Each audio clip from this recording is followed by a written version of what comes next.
Hi, I'm Nicole Hockey from Sandy Hook Promise. I know this is hard to hear, but it's important.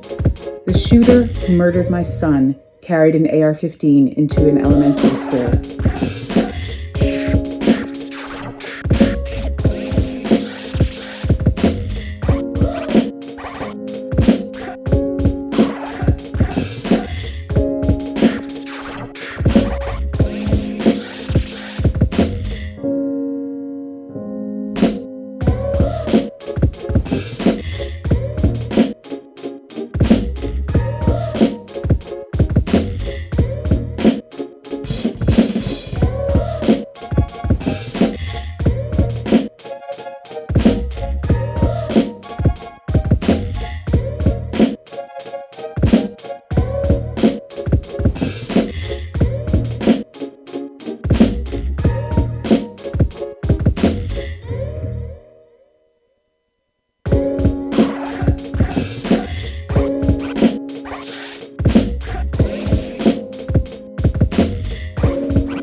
Welcome into a special edition of Hand Raise Guys. The timer, I think my internet blinked for a split second there. Sorry about that. In fact, I know it did because I just lost a screen in my office. Anyway, Hand Raise Guys brought to you by the College Corner. Ole Miss headed to Omaha, 5-0 win today over Southern Miss, a sweep. Ole Miss wins 10-0. 5-0, dominant, absolutely dominant performance for the Rebels. So much to get to. We'll get to a lot of that. We'll take calls. I'll answer this. I'll answer this today or now because it's going to get asked over and over. Chase is at the game. He's going to be doing some post-game stuff. I'm sure he's got some content ready. He got the gift of a blowout. That is a writer's best friend on a story like this. So anyway, he as soon as he can, he'll join. I don't know whether he's going to join from the press box if he gets to a quiet place or if he's going to try to get back to his hotel there in Hattiesburg to join. But it'll be a minute before he does, so hang tight. It's not going to be here in the next 10, 15 minutes. Post game's going on. If Ole Miss puts the post game up on its FTP, its file transfer portal, I will grab it, play it for you guys here. They did for the pregame on Friday. They did not do it after yesterday's game. I don't know whether that was an NCAA thing or whether that was an Ole Miss thing or whether it was a technical thing. I don't know. Anyway, Ole Miss wins 5-0. A crazy season that began with Omaha or bust as the theme. One that saw Ole Miss get all the way up to number 1 in the rankings. One that saw Ole Miss fall all the way to 7-14 in the SEC going into the final 3 weeks of the season. One that saw Ole Miss lose on Tuesday night against Vanderbilt in Hoover and go to bed that night not feeling so good about their chances just to get into the NCAA tournament. A season that saw Ole Miss get the very last at-large bid for the NCAA tournament. A 3 seed in Miami in the Coral Gables Regional. Ole Miss has rolled through the postseason at this point, 5-0. They are headed to Omaha. They will play, if I've got the bracket right, and I think I do. If I don't, forgive me. Ole Miss will play on Saturday. I think it's the 6 o'clock game, if I'm reading the bracket correctly. They'll play the winner of the Auburn Oregon State Super Regional. Auburn leads that Super Regional 1-0 after winning last night in Corvallis 7-5. Those two teams play again tonight at 9 Central Time out in Corvallis. If Auburn wins tonight, obviously Auburn is headed to the into the NCAA College World Series. If Oregon State wins tonight to force a third game, that game will be played tomorrow at a time to be determined. Some college games going on as we speak. We'll get to all that in a little bit. There's a lot to get to. I'll open up the phones in a minute. I do want to cover a couple of business things. This show made possible tonight by the College Corner Store. It's collegecornerstore.com. Go to that site. Just search College World Series in the search bar, and you can get the latest Ole Miss branded College World Series gear. It's right there on the site. I think I was talking to Scott Wern the other day, and we've texted here in the last little bit. I think that stuff is up on the site now. If it's not, it's going to be up any minute now, so keep checking. Get your gear. You'll have it in time for the start of the College World Series. Everything gets started on Friday again. Ole Miss plays on Saturday. I'm pretty sure it's the 6 o'clock game. I think Ole Miss plays on Saturday after the winner of Stanford, Connecticut, which right now is UConn leads that series 1-0. That the winner of that series will play the winner of the Arkansas-North Carolina series. Arkansas won game 1 of that series. They're tied right now 2-2 in the top of the 9th inning in Chapel Hill. If Arkansas finishes this game and wins it, obviously they advance to Omaha. If North Carolina comes back and wins, Arkansas and North Carolina will play a third game in Chapel Hill tomorrow. I would assume tomorrow night, but I don't know. At some point to be determined. So, anyway, Ole Miss dominant today. Hunter Elliott was terrific. Ole Miss got timely hits. Southern Miss pitched fairly well today. It just didn't matter. Right now, Ole Miss is playing like a team that's just on a mission. I said this on the Peyton Chatney show earlier in the week, and Peyton kind of agreed. I think they thought they were dead on that Tuesday night. Early Wednesday morning when they lost to Vanderbilt in Hoover. I think they thought they're probably a win short. They went into that weekend, kind of had some hope, and then bid stealers happened, one after the other, and I just don't think they felt good about their chances to make the tournament. And then once they found out they were in, I just think this team has relaxed. I know the knock on Mike Bianco and Ole Miss teams and super regionals is that they get tight. Ole Miss was not tight. They were never tight. They weren't tight at all yesterday. I thought Southern Miss was a little tight. I thought the heat got to Southern Miss a little bit. When you're trailing in games and you feel like you're pressing and it's super hot and it's on your home field and the fans are hanging on every pitch and all of those things, I think it can get tense for the team that is, quote, favored to win. And for Southern Miss, which had this, historic season and all that stuff, I just think they felt pressure. Ole Miss, meanwhile, started this season with all the pressure in the world, and again, at 7-14 in the league, I just think Ole Miss thought, hey, look, all we can do now is just go play. We can just go play. I remember Peyton saying, we just got to win 7 of the next 9. And he kind of laughed about it like that's really hard to do. It's hard to – if you play really well, that's hard to do. And that's exactly what they did. They swept Missouri. They swept LSU. They got 1 against Texas A&M. It turned out to be just enough. And Ole Miss is headed to Omaha. And the whole Mike Bianco storyline, gone. There's some stories in our admin that we can delete now. Stories that needed to be written, that were going to be written, had this team not done what they did. But they go to Coral Gables, go 3-0 in a regional. They go to Hattiesburg, dominate a super regional. And frankly, we'll get to this a little bit, Tennessee eliminated today by Notre Dame in the Knoxville Super Regional. Notre Dame with 2 huge home runs, I think in the 8th inning. It's wide open now. There's not a team that's left. 2 teams to this point have punched their tickets. Texas A&M is in the College World Series. Oklahoma is in the College World Series. There's some other games going on. We talked about Arkansas, North Carolina. East Carolina and Texas are in a weather delay in Game 3 of their Super Regional, which is in Greenville. It's 1-1. Texas leads, though, pretty big. I think 4-0 in Game 3. So Texas closing in on the College World Series. So, a lot there. I'll open up the phones. I'll get to that. I need to post that number. I'm flying solo here, so everybody's kind of – please bear with me. Again, collegecornerstore.com. Go to search College World Series on the site. Get the latest Ole Miss gear. It's College World Series branded Ole Miss gear. It's ready to go. Scott was ordering it last week, getting it ready. And a lot of work that he was hoping would come to fruition, and it did because the Rebels are headed to Omaha. So that's there. I forgot to mention a couple things. I'm in the Clark Ford Studios. Clark Ford's in Amory, Mississippi, 662-257-1900. Call that number. Ask for our buddy Corey. Tell Corey what Ford product you're looking for. He'll send you a quote within 15 minutes in business hours.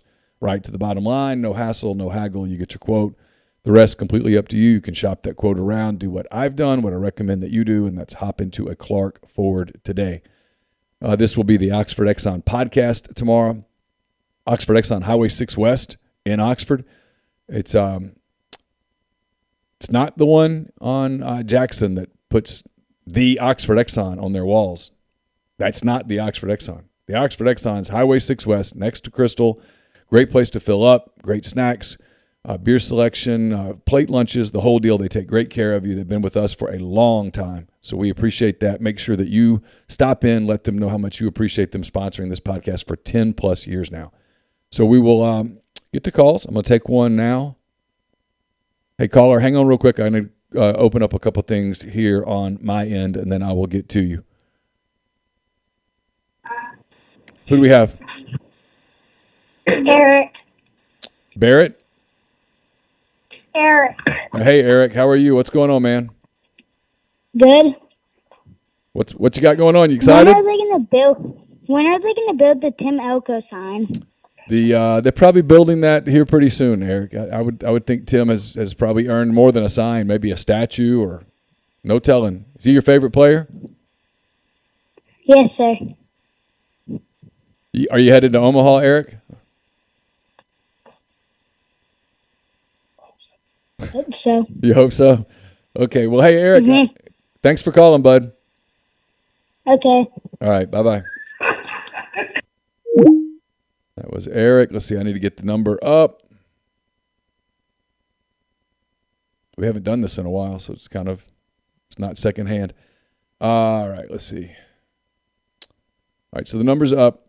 662-259-0991. We had some calls coming. There we go. All right. Yeah, so. Hey, caller, who do we have? Hey, this is Craig from Wichita. How we doing, Neil? Hey, Craig, I'm good. How are you? Oh, man, pretty incredible. They make it interesting, don't they? They didn't make it all that interesting this weekend. They dominated. That wasn't – I had people going, please don't – I had some guy tweet at me going, please don't do the countdown thing. And I'm like, man, they're winning. I'm not doing it, but there was no drama. They dominated. There was – to me, there was never a moment today that I thought, oh, they're in trouble. I know Southern Miss loaded the bases in the 8th, I think. But, even if they'd scored a couple of runs there, I felt really good about Ole Miss's chances. They were up 5-0. Yeah, it was incredible. My question to you, Neil, is, I hear you talk a lot over the years just about, hey, when the sports gods hand you a story, right? Yeah. Is this the best story in college baseball, or do you think the Notre Dame thing taints some of that, or is this the best story? It's way up there. Notre Dame's a great story because Notre Dame knocked off Goliath, right? And the whole country was cheering against Notre Dame. So, against Tennessee. So everybody was kind of for the Irish today. That's a great story. There's no way around that. But this is a really good. This is a really neat story. This wasn't the kind of season. This wasn't a typical Ole Miss baseball season, right? They started out really high. They worked their way up to number 1. But I think if you watched them, you were like, I don't know, man. Because I can remember Chase and I would finish this show numerous occasions. And there's like a post-production processing thing that we have to do. And I have to condense a file and move the file to him so he can add some things to it and stuff. So there's some stuff that we have to do, and it's take 10, 15 minutes usually after we finish that we're sitting in here together. And usually we don't talk about anything Ole Miss related, but there were a few times that I was like, you think this team's very good? And he would say, I don't know. I got a lot of questions.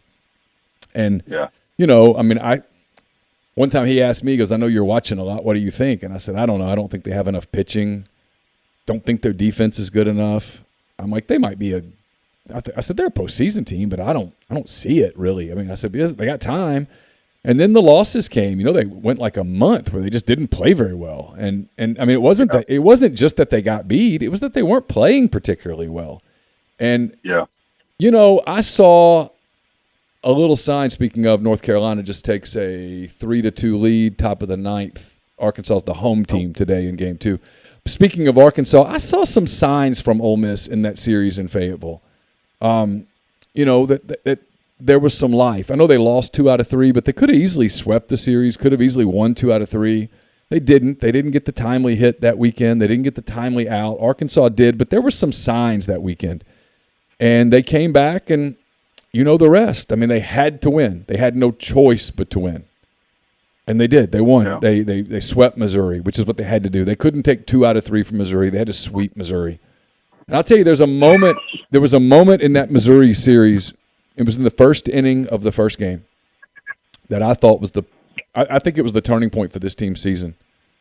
Missouri had the bases loaded and had a lead, and I think it was 2-0, bases loaded, and DeLucia was not sharp, and they got out of that inning and went on to win the game kind of handily, swept them, went to LSU, swept LSU, only got one against turns out to be a very good Texas A&M team. And I don't know, the rest. Once they got into the postseason, I just think they played free and loose. That they was not the whole typical – I know all the angst was around them. I think this team benefited. I'm curious whether you do, Craig. I think this team benefited by not playing at home in the postseason.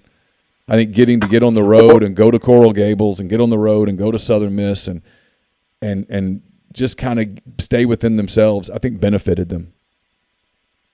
Well, I think that's when you see a veteran team, right? One thing that you called on, I think it was Monday or Tuesday, you said Southern's going to be tight. Boy, you could just see it. It felt like every at-bat, every swing, it felt like they were swinging with the weight of the world, right? And, boy, it's a lot more fun to be the hunter than the hunted, right? And I think I think a veteran team showed that. Well, they had all the pressure, and they had that whole historic season thing, and you kind of see a little of it with East Carolina right now. Like yesterday, they had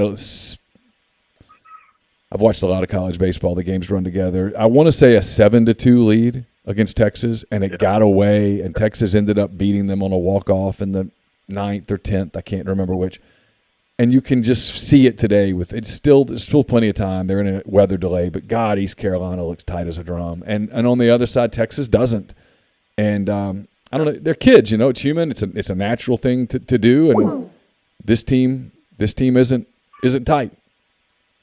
Yeah, and I think every Ole Miss fan, we've all hated on Bianco, right? We've all done all these crazy things, but man, I tell you, you see a great team and a great program like a Texas or an Ole Miss, and I think they just play loose because they've been there before. This is when it matters, and I thought you could tell the difference between the two programs this week too. Did you feel that? Yeah, and I also could see that one program was an SEC program and one program was a Conference USA program. It's frankly, here's the thing.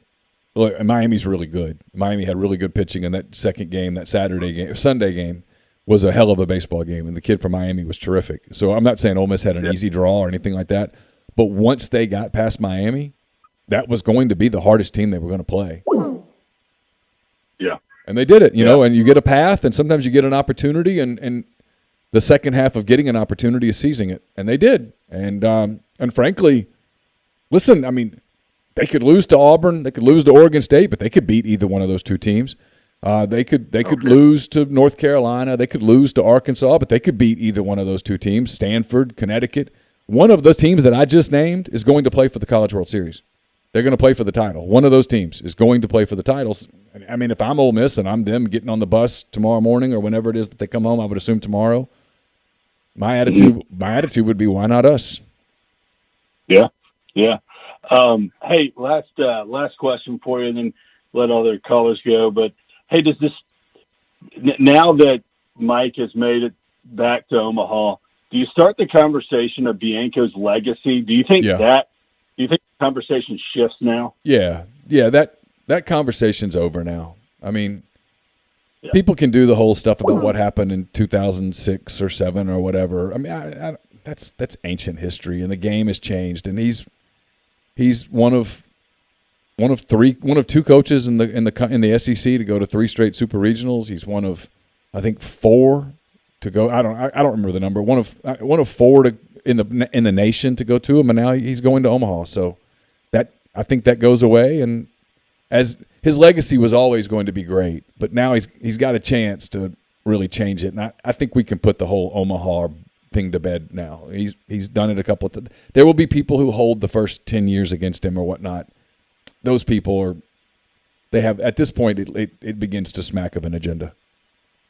Yeah, that's right. Well, thanks, Neil. Appreciate the time. Thanks, Craig. I know people are calling. One of these days we'll have a call screener. We're not there yet.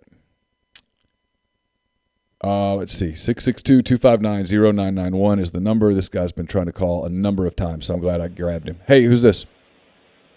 Hey, this is Drew. Hey, Drew. What's up, man? I just want to, kind of put things in perspective looking back at where we were about a month ago, and I was just wondering, who's going to be the skipper of this ball club next year?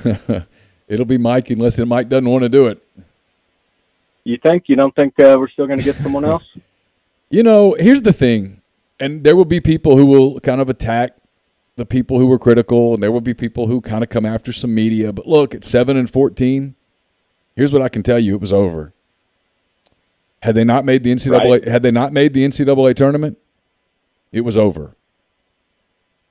The change was going to get made. It was getting done. That's how close. That's the crazy part of this story, is that they go from it was done. At this point, if you're with us, you either trust our sourcing or you don't. And Sure, if you don't, I don't know why people are still here. But if you do, here's what we can tell you: is that it was done. Do you think that lit a fire under the team? No. I think what lit a fire under the team was two things. One, when they went 7-2, I don't think it was about Mike or anything. It was about this is a veteran group of guys that really likes each other, that came back, that lost a COVID year, all that stuff. And then I think once, and Peyton and I talked about this on his show, once they got in, it was, oh, well, why not? Let's go play. I mean, look, they were done, right? I mean, they were the last team in. The argument of they barely got in is not an argument. It's an absolute fact. The NCAA people said it. They were the last team in. They were the last at-large bid. They knew that. They knew it that morning. They're like, oh, my God, how close we came to not getting in. And once you get a second breath like that, you get a new lease on life. It's kind of the guy who, has a bad car crash, and the guy goes, man, you should have died, and he didn't. And he's like, I'm going to start living every day now. He kind of like that a little bit. And look at the way they've played since then. That, and then here's the other thing. To get away from all the feel-good stuff and get to the also the meat of it, two things happen. One, DeLucia has been terrific as an ace, and Hunter Elliott has pitched like an ace. That's a lot of it. Hunter Elliott has been terrific since he got inserted into the rotation. He's been Where do you put Hunter's game today and top, performances pitching-wise for Ole Miss? I'm not a historian, but I can't – I mean, other than like a couple of the Pomeranz games, that'll be a better question for Chase, but from the games that I've watched, it's way up there. And the kid just was, ice in his veins. Ice in his veins. No doubt. He wasn't at all intimidated by the moment. It's amazing to watch freshmen do that. I just watched a freshman for Arkansas just get a big hit right there. Some of these freshmen have just played such high-level baseball in their lives that they get in these environments and it just doesn't freak them out, and that's Hunter.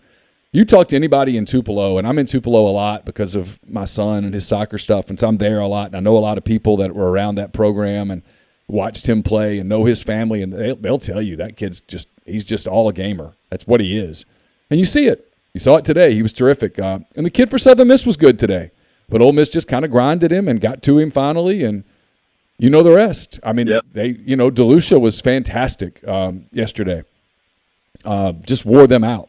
Absolutely wore them out. Then the bullpen was solid. They got big hits. When Southern Miss thought they had hit the home run and they didn't get it, they kind of deflated. And Ole Miss did what a killer is supposed to do. When they let their guard down, you pounce. And that's what happened. And, it's the antithesis of all of the Ole Miss, the stereotypical, whether it's fair or not, the stereotypical Ole Miss baseball stuff that we do with them.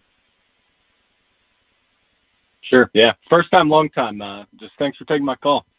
Hey, I really appreciate it very much, Drew. Thank you. Yeah. Take it easy. Okay.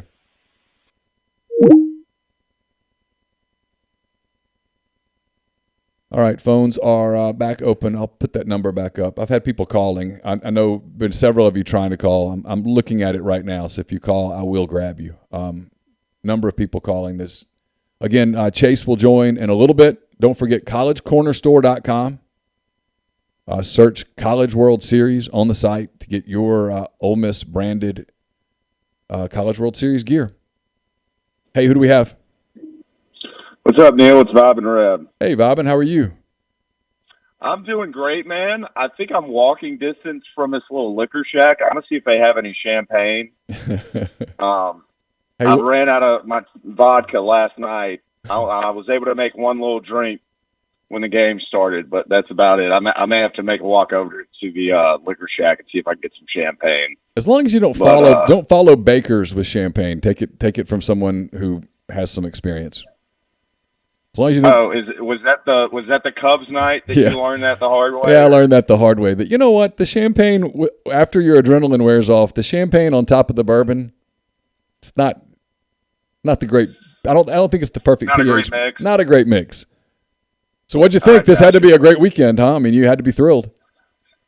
Yeah, I'm gonna eat some delicious crow tonight. I mean, I think I just posted on the message board. Look, I don't know if I'll be able to forgive Mike for Black Monday because I was there and it was just so awful. But this kind of just it stings a lot less now.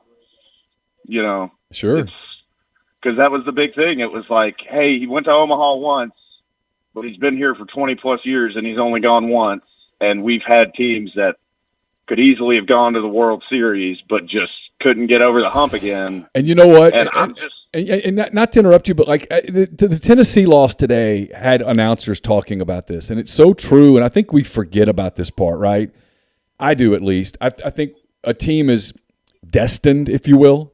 We talk about that. Ole Miss has had 2 or 3 teams that were destined for Omaha that didn't get there. And then you saw it with Arkansas last year. They were number 1 the whole year, and they didn't get to Omaha. Tennessee was number 1 basically after they got through sweeping Ole Miss back in, was that March? Tennessee's dominated. Yeah. I mean, it's been like we've just considered it a given, right? That Tennessee was going to the College World Series. Hell, most of us. I mean, there were people that were legitimately saying, "Hey, who would you take to win the whole thing, Tennessee or the pool, the field?"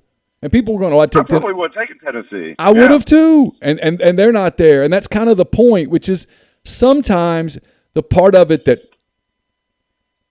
that people just don't think about is how freaking hard it is sometimes to win a championship, how hard it is just to get to Omaha, how you sometimes in the middle of it, you have to get a break or two. You know, like in past years, Ole Miss's pitching has kind of run out at the end.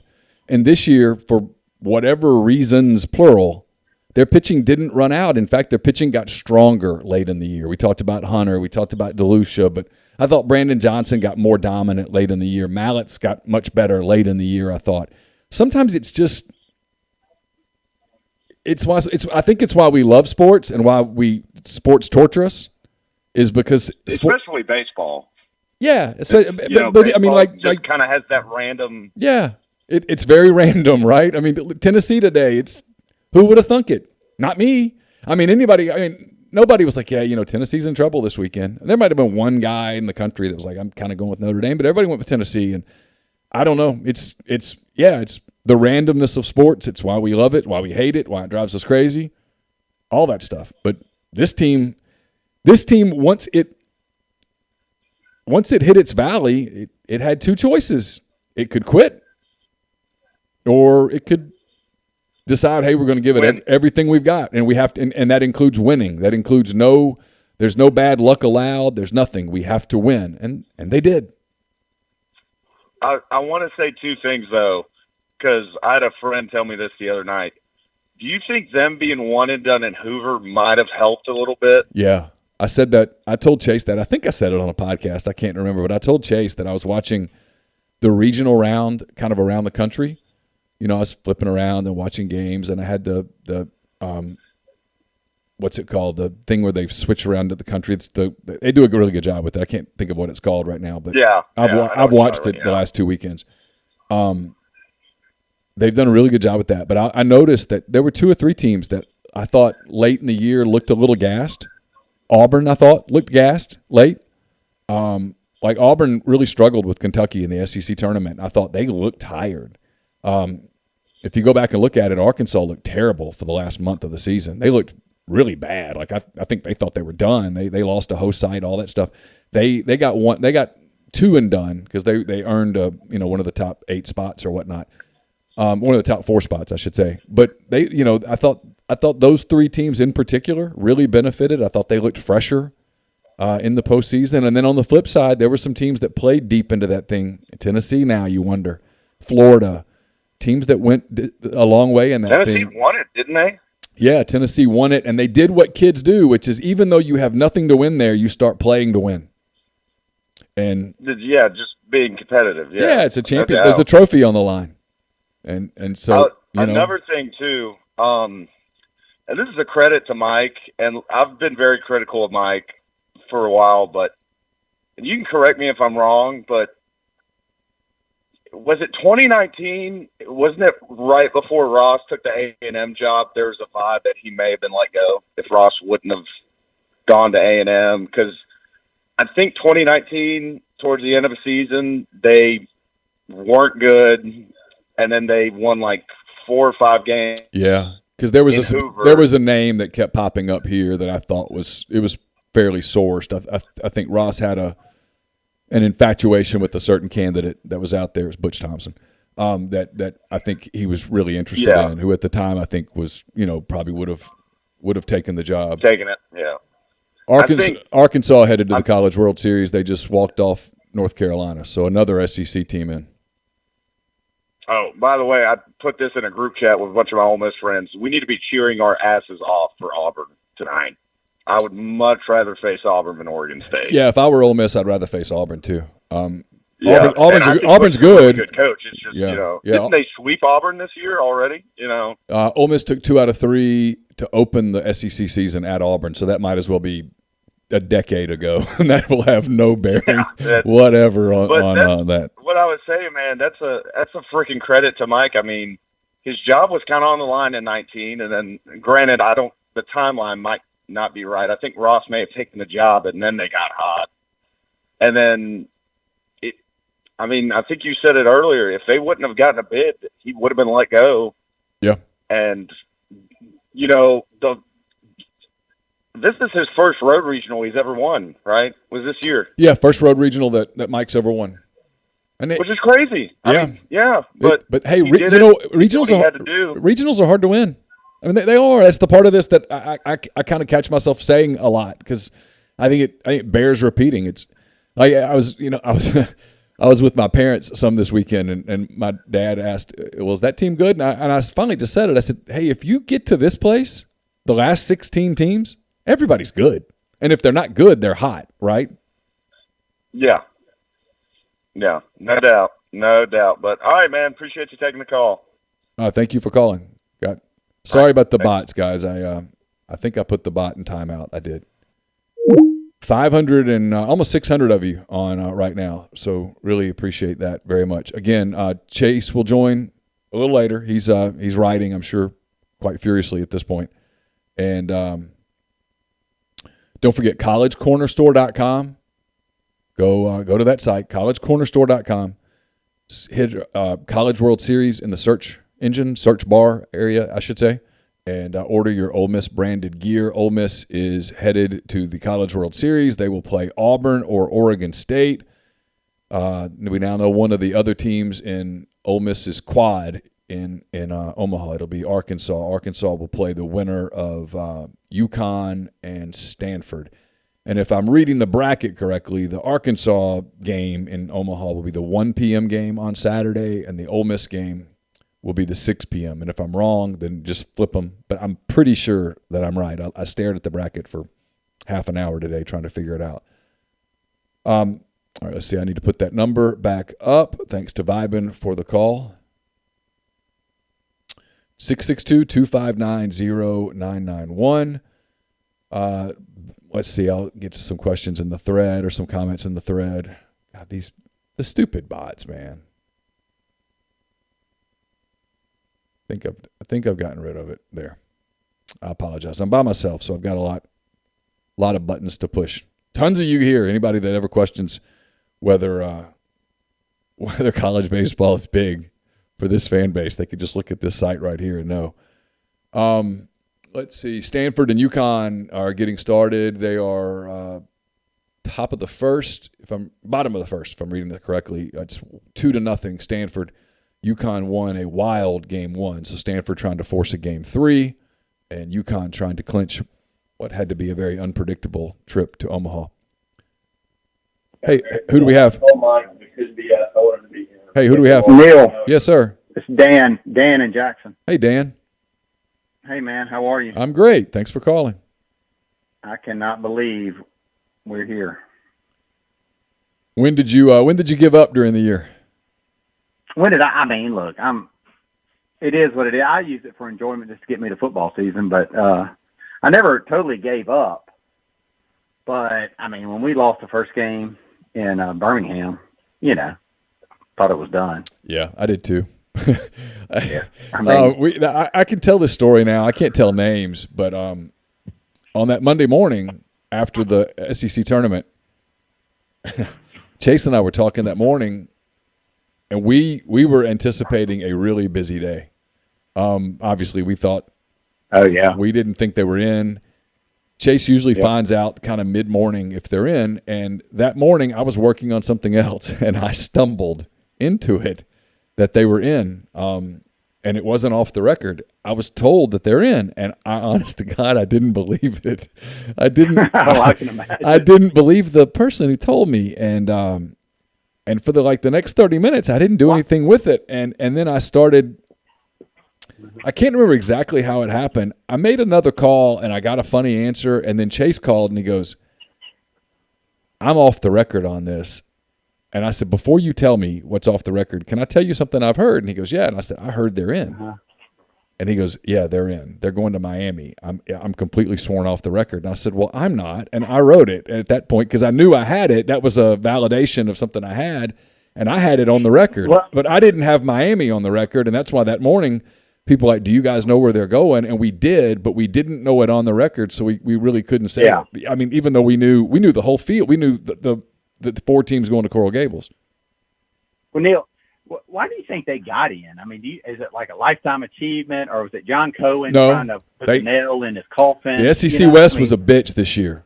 The SEC West was a bitch, look and at they Arkansas had just closed. Yeah, Auburn's a win away, and right. You know they went to Auburn and they won a series. LSU was good. I mean, LSU wasn't LSU good. They were, but LSU was good. They weren't LSU good, but they were good by any measurable standard. And Ole Miss went down there and swept them. And you know, they had a win against the Texas A&M team. Auburn. Yeah. You know that 2 or 3.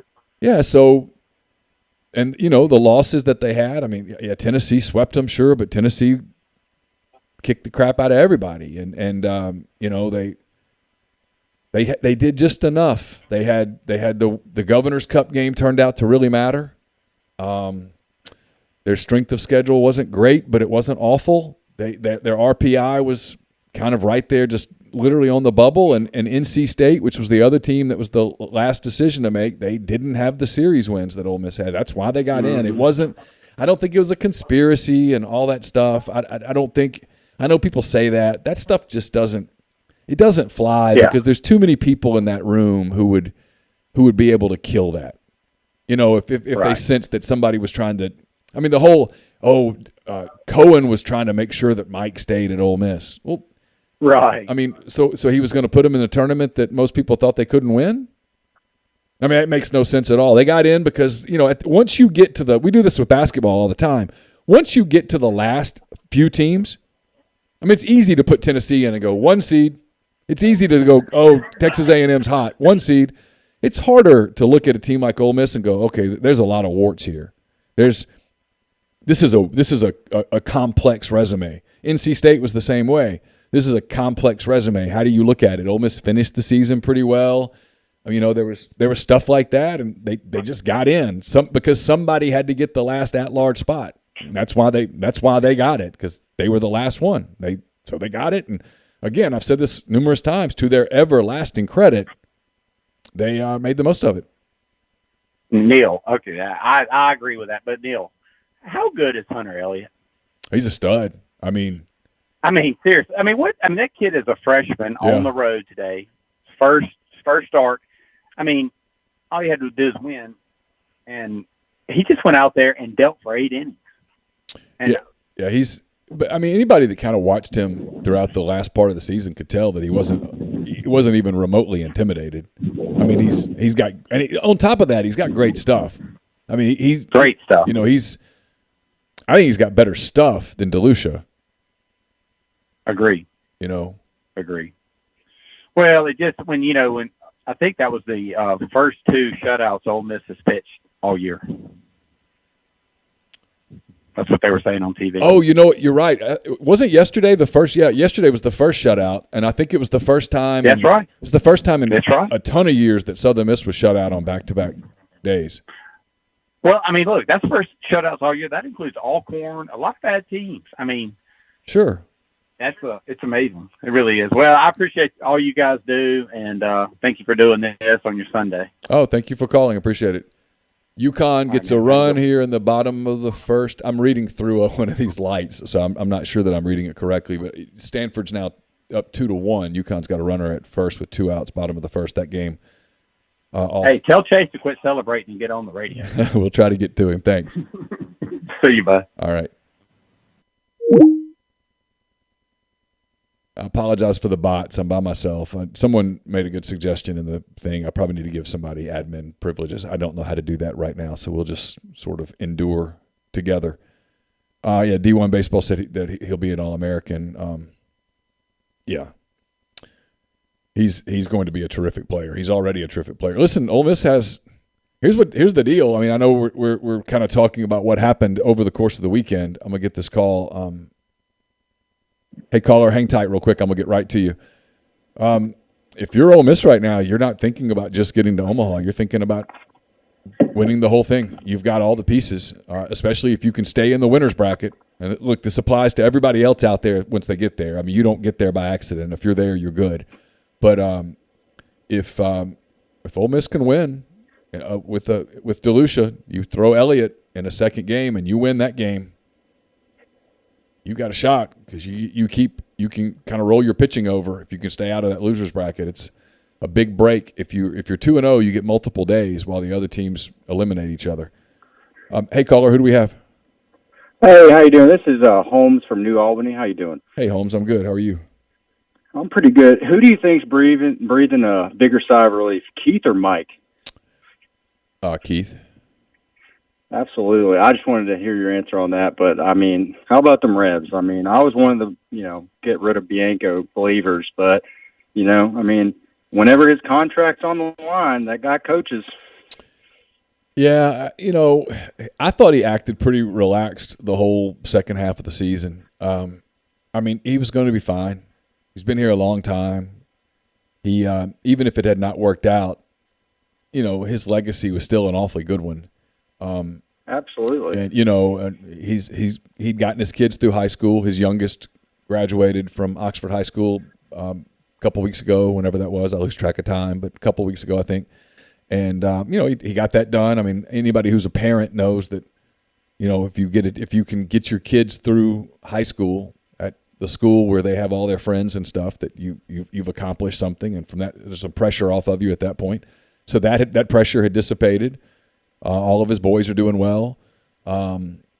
He's a young guy. I think he thought to himself, probably, I'm guessing, I don't know this, but I'm guessing he thought there would be job opportunities that would come his way, if not immediately, but shortly thereafter. And, he had nothing to be ashamed of at Ole Miss. And then it all worked out. Yeah, I don't think we'll ever have that conversation again. I mean, I agree. I think that just cemented his legacy, and he's probably going to finish out at Ole Miss. And to be honest, like with all that's going on, who are they going to get that's better than him? And especially if like you guys have been talking about all week. I mean, how many super regionals in a row they go to? That's hard to do in college baseball. Yeah, well, but I think it was Ole Miss, Arkansas, East Carolina, and Stanford were the only four that had done three in a row. Four. Yeah, and that's crazy that he's done that, and he's just we all saw Tennessee this season, and we saw how they did it. They're doing it the right way, and I like Bill Lambier and the Detroit Pistons, and but I mean he's made men out of these boys. It's hard to argue. Yeah, and it's a veteran team too. That helped. I mean, a young team may have folded at 7-14 and gone, "Hey, it's just not our year. This is harder than we thought it was going to be." This is a veteran team. They've all been around for a long time. I mean, Elko's been at Ole Miss since the Stone Age. I mean, he's been there forever. He's 37, I believe. Yeah, something like that. And I mean, Bench has been there a while. Gonzalez has been there a while. Chatney's been there a while. DeLucia came in. It was his first year, but he's a JUCO guy. I mean, stuff like that. It helped. Dunhurst has been there a while. It helped that you had a veteran team and they cared about each other. That, hey, we're not going to quit. Absolutely. And it's kind of a group of nice guys, which was a talking point at the beginning of the year. That was valid, but they got on each other a little bit. They had a couple of meetings, and they had some conversations in the locker room that led to a little change in the way that they played, and then hey, they kind of caught a couple of breaks too, and that's part of it. Absolutely, that's part of it. And like yesterday, there was a couple of hits early on in the game that I was worried about. They hit them on ropes, but right at our outfielders or infielders, like that Elko catch off of first. I mean, man, that gets fair and they get a run early.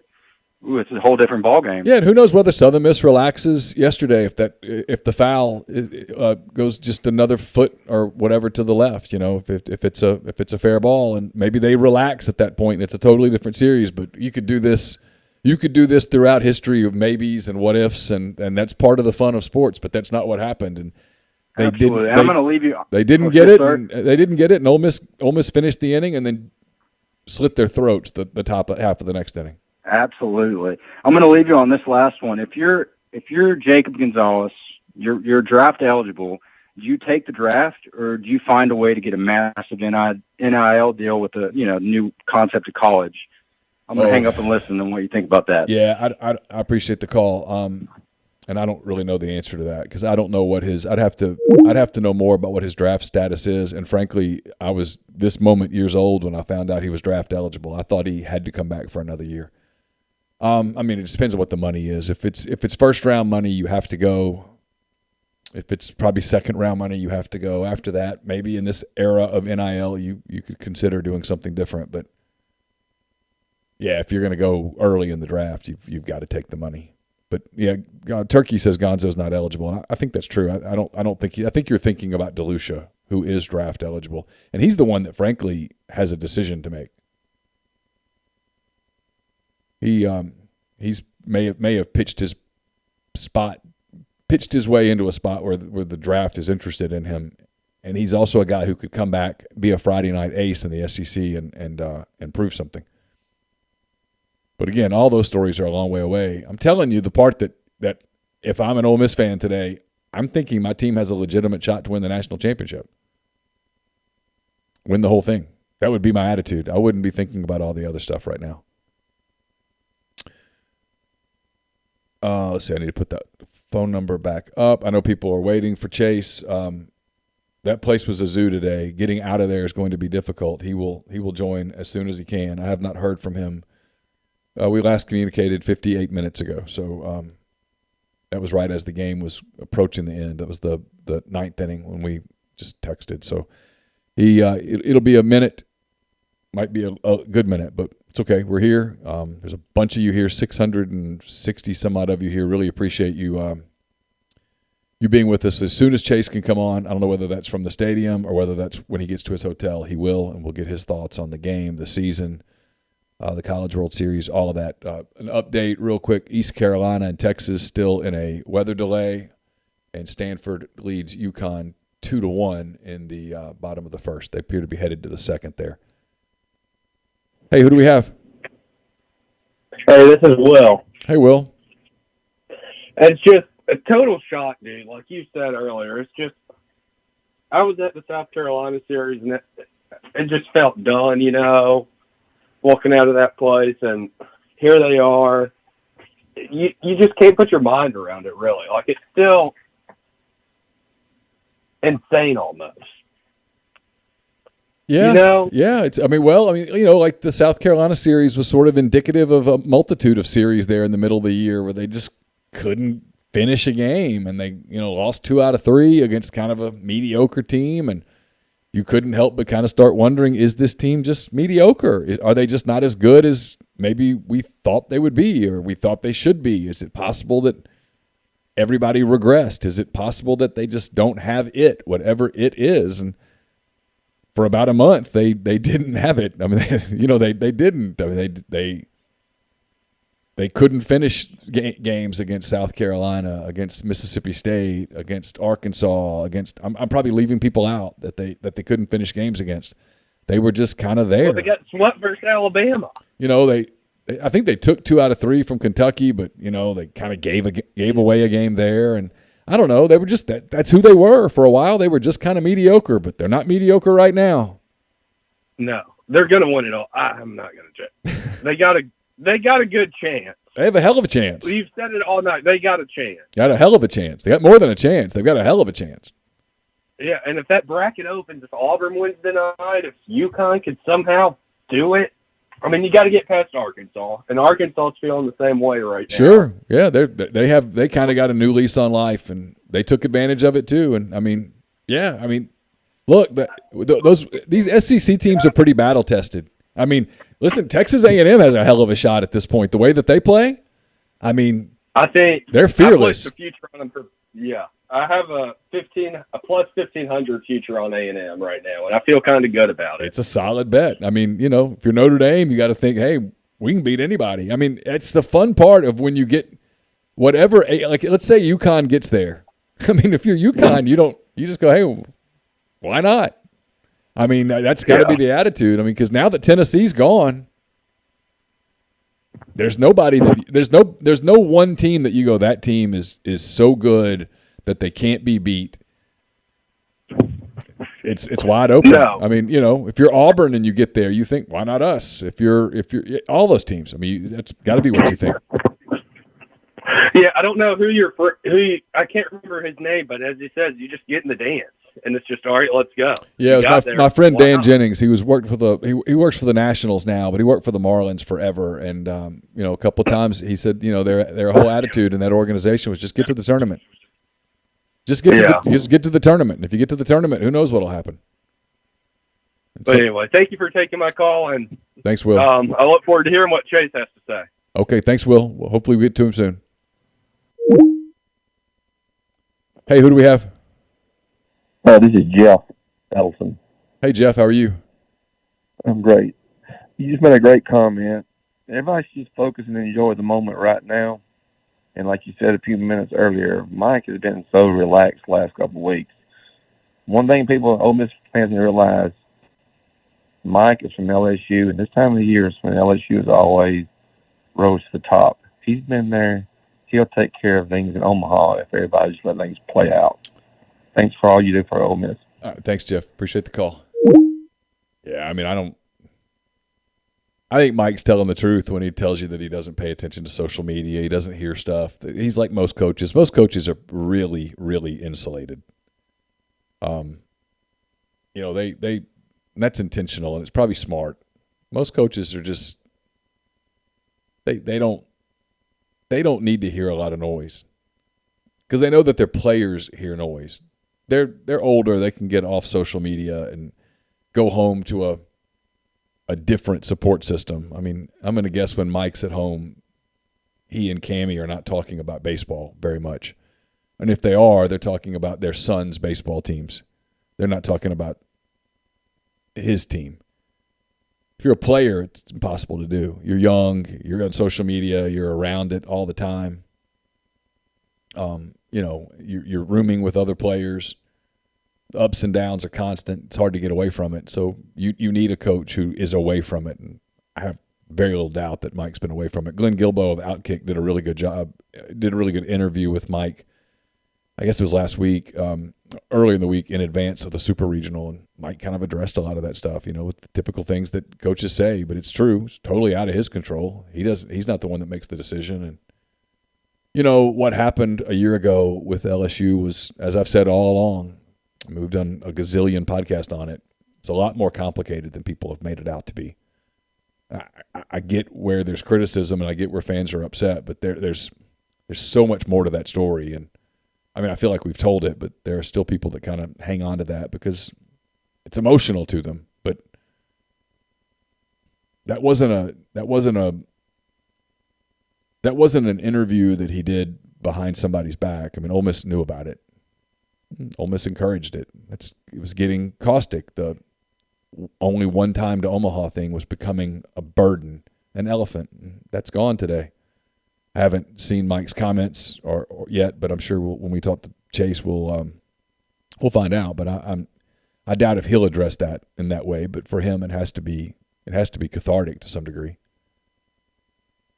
Put the number back up again, collegecornerstore.com. I've seen in the thread where some of you have already done it. Appreciate all the people who have super chatted, by the way. I've just not had a chance to thank you. I'll try to do some of that. The thread's pretty long. Thanks to F-Web. Frank, really appreciate that from you. Richard B., thanks for the super chat. Blake Pierce says, it's wide open. Why not us? Thanks for the pod. This year does feel different. Yeah, I think it is definitely different. Oh, what a catch. Kid from UConn just took a 3-run home run away from Stanford. It ends up being a sac fly, but what a play in center field. Some of the plays that have been made today have been incredible. The Notre Dame, no, Texas. Stop, Neil. The Oklahoma left fielder made a phenomenal play, balling into the bullpen. Earlier today, the North Carolina center fielder made a play in the 8th inning that saved the go-ahead run from Arkansas. And then the UConn center fielder just made a whale of a play. I don't know if you guys got a chance to see it, but it was really good. What a play! Thanks to Brian Hall for his super chat. I'm trying to put bots in timeout right now.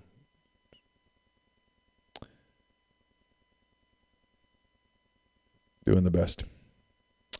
It's collegecornerstore.com. Go there, enter College World Series in the search bar, and you can get your latest. You can get the latest Ole Miss branded gear. Right, it's being made as we speak. It'll be shipped to you quickly, so you can. You'll love that. Thanks, Stacy, for the order. Really appreciate that. Let's see. Getting to the calls again. I apologize for missing a couple there. Hey, who do we have? Hello. Hey, who's this? This is Raymond. Hey, Raymond. Yeah, I was just going to see if I could talk to Neil a minute. It's me. Well, that didn't sound like you. I'm sorry. Oh, that's okay. It's me. Well, I want to come out. I've been as critical of Mike as anybody on the board. And I want to just say, I don't know what happened, but this looks like a totally different team. So how would you? So in other words, you're one of the many of us who are probably eating some crow right now. How will you have your crow? I feel like it. You have to. Are you going to grill it? Are you going to fry it? Are you going to sous vide it? I'll probably fry it. I like to fry things, but yeah. Yeah. But think back to the one of the last midweek games against SEMO. And we got blasted. I would have, if I was a betting man, I would have bet this team was ready to quit. As much as any team as I've ever seen. Yeah, and this looked like a totally different ball club. Yeah, they didn't quit, and one of the reasons they look like a totally different ball club is because they did not quit. They just grinded through it, and then got a break or two, and here they are. I mean, absolutely. Hardman is grilling his crow right now as we speak. Well, that might be the better choice, but I don't have a lot of experience there. So. Yeah, I don't know. I think it's man of you to admit it. Yeah, look, there's a lot of people, and like I said earlier, there will be people that do the whole you guys in the media and listen. No, it was real. It was absolutely going to happen. It was going to happen. From one to two, now it's multiple Omahas, so that's a big step. So, yeah, for sure. But it's a great day for Ole Miss sports. Yeah, and it absolutely is. The miracle to me now is we're still 0 for home supers.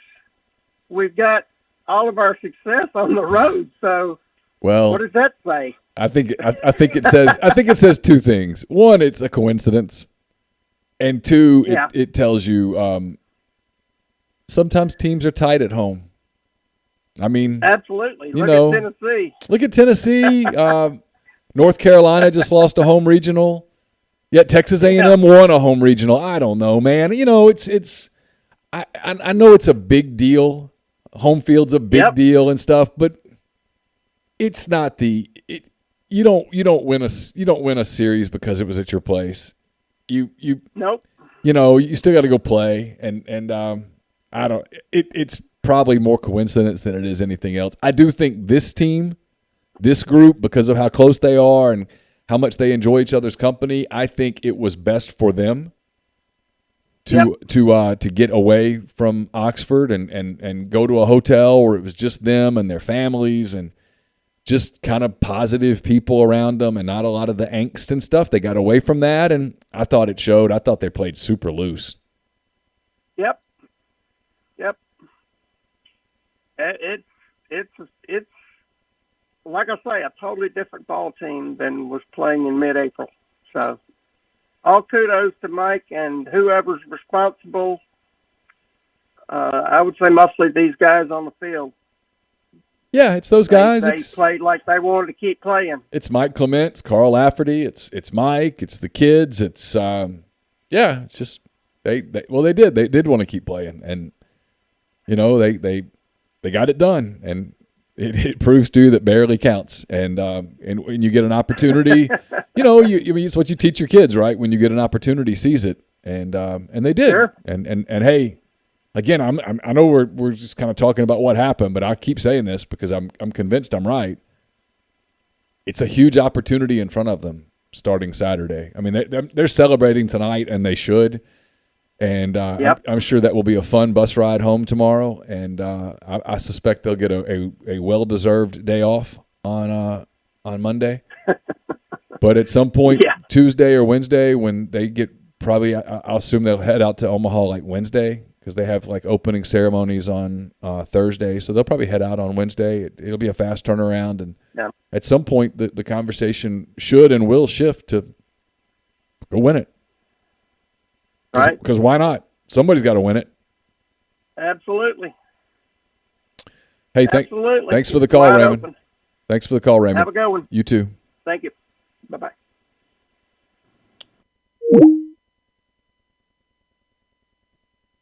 Again, Chase will join us momentarily. Stanford blowing this game open now, 7-1. The center fielder, it was just a reprieve. Chase will join in a bit. I have not yet heard from him, but again, he was writing. Press conferences sometimes can take a little while on those. I'll keep looking on the FTP to see if Ole Miss puts the press conference on. It usually is a good bit later than this because it just takes a while to compress those files, put them out in an email form, and especially when they're not in Oxford and they're having to do it somewhere else. The team's headed home tonight, I'm told. Okay, I didn't know that. I assumed they were heading home tomorrow, but it makes sense that they'll get on a plane. I mean, on a bus. That'll be a very happy bus ride back for those guys. All right, I need to put the number back up.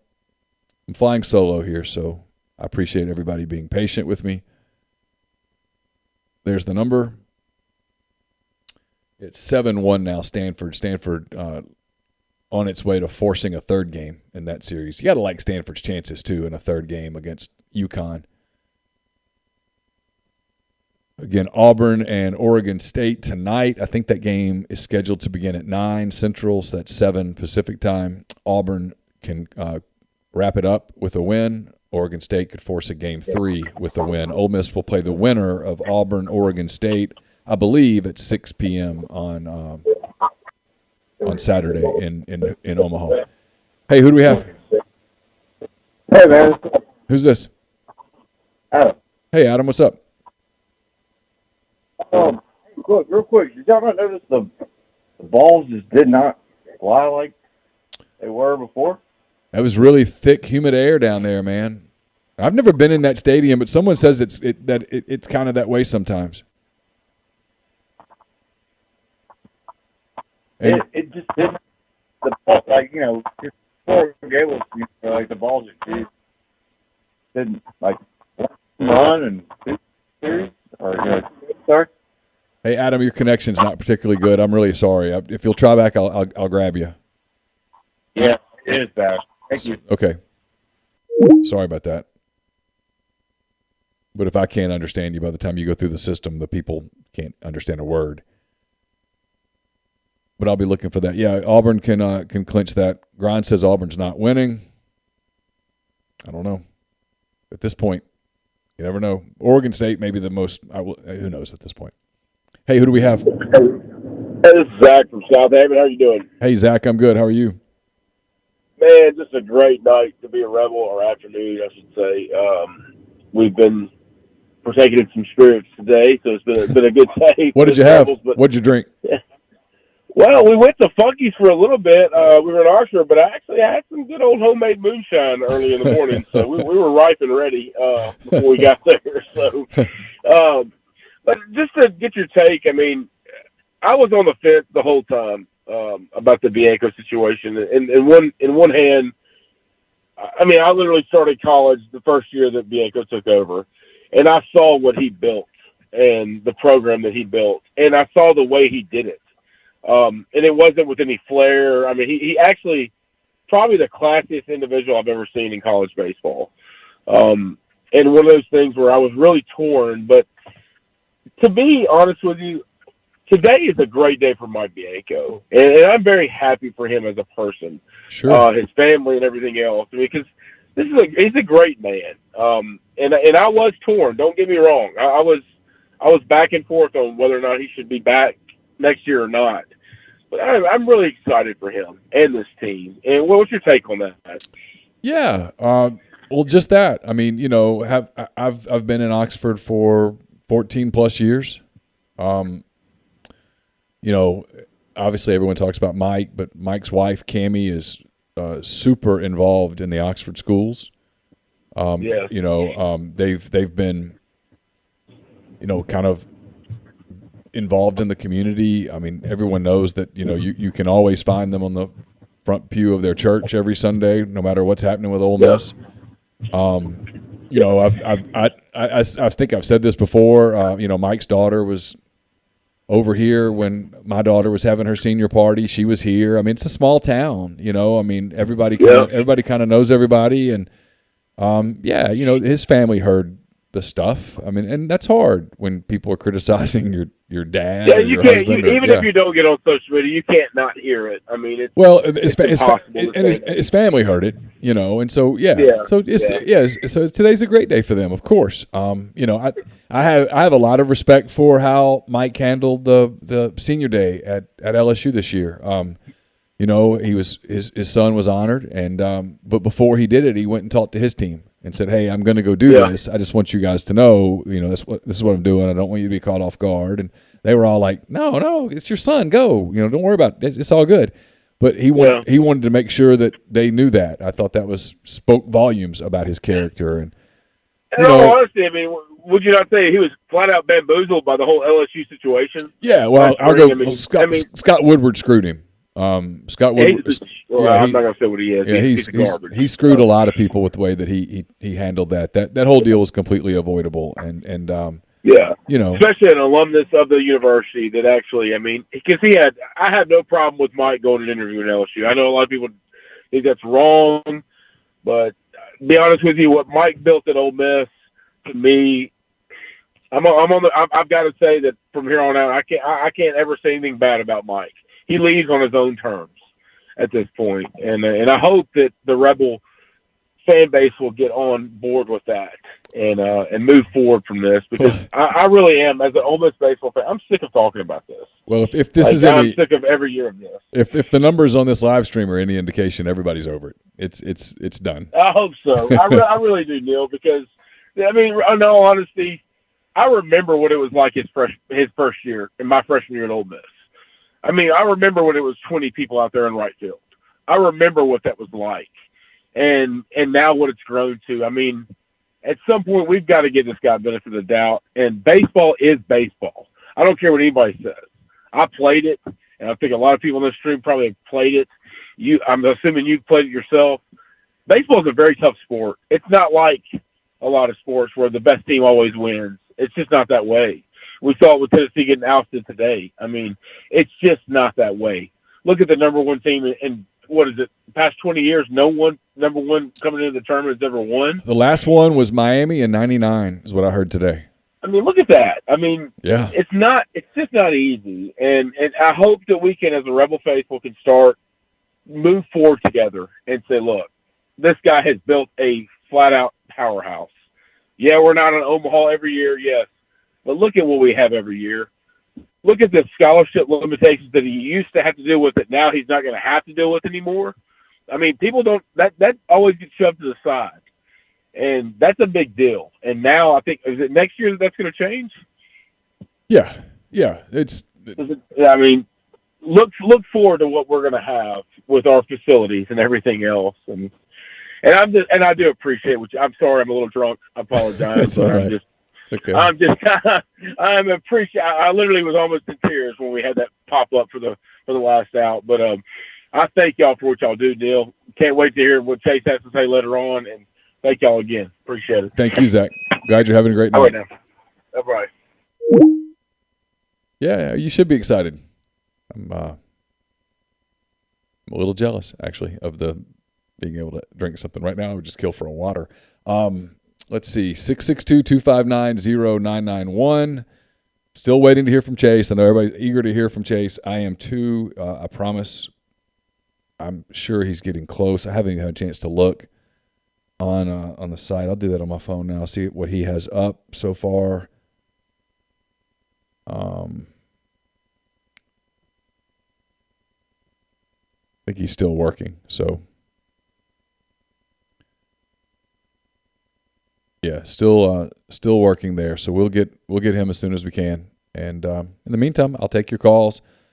Again, collegecornerstore.com. They've made this possible. I know a lot of you are looking for Ole Miss branded gear. It's there at the site already. I've talked to Scott at College Corner. It's there. Go just enter College World Series in the search portion when you get there, and he'll take care of you. Bubba, thanks for the super chat. Appreciate that, my friend, very much. It's very nice of you. Your boy Tom, 2010, thanks for the super chat. He says, "Are you guys going to Omaha?" We'll figure it out. We'll figure it out. One of us. It won't be me. It'll be him if we go. And there's a chance that we will wait and see what happens that first week or so. Because if you're there 2.5 weeks. It's to say it's a budget buster is the understatement of all time. If your business is out there though and you want to sponsor our coverage, holler at us. We can make something happen. Yeah, I can see if Brian is available. I didn't even think of that.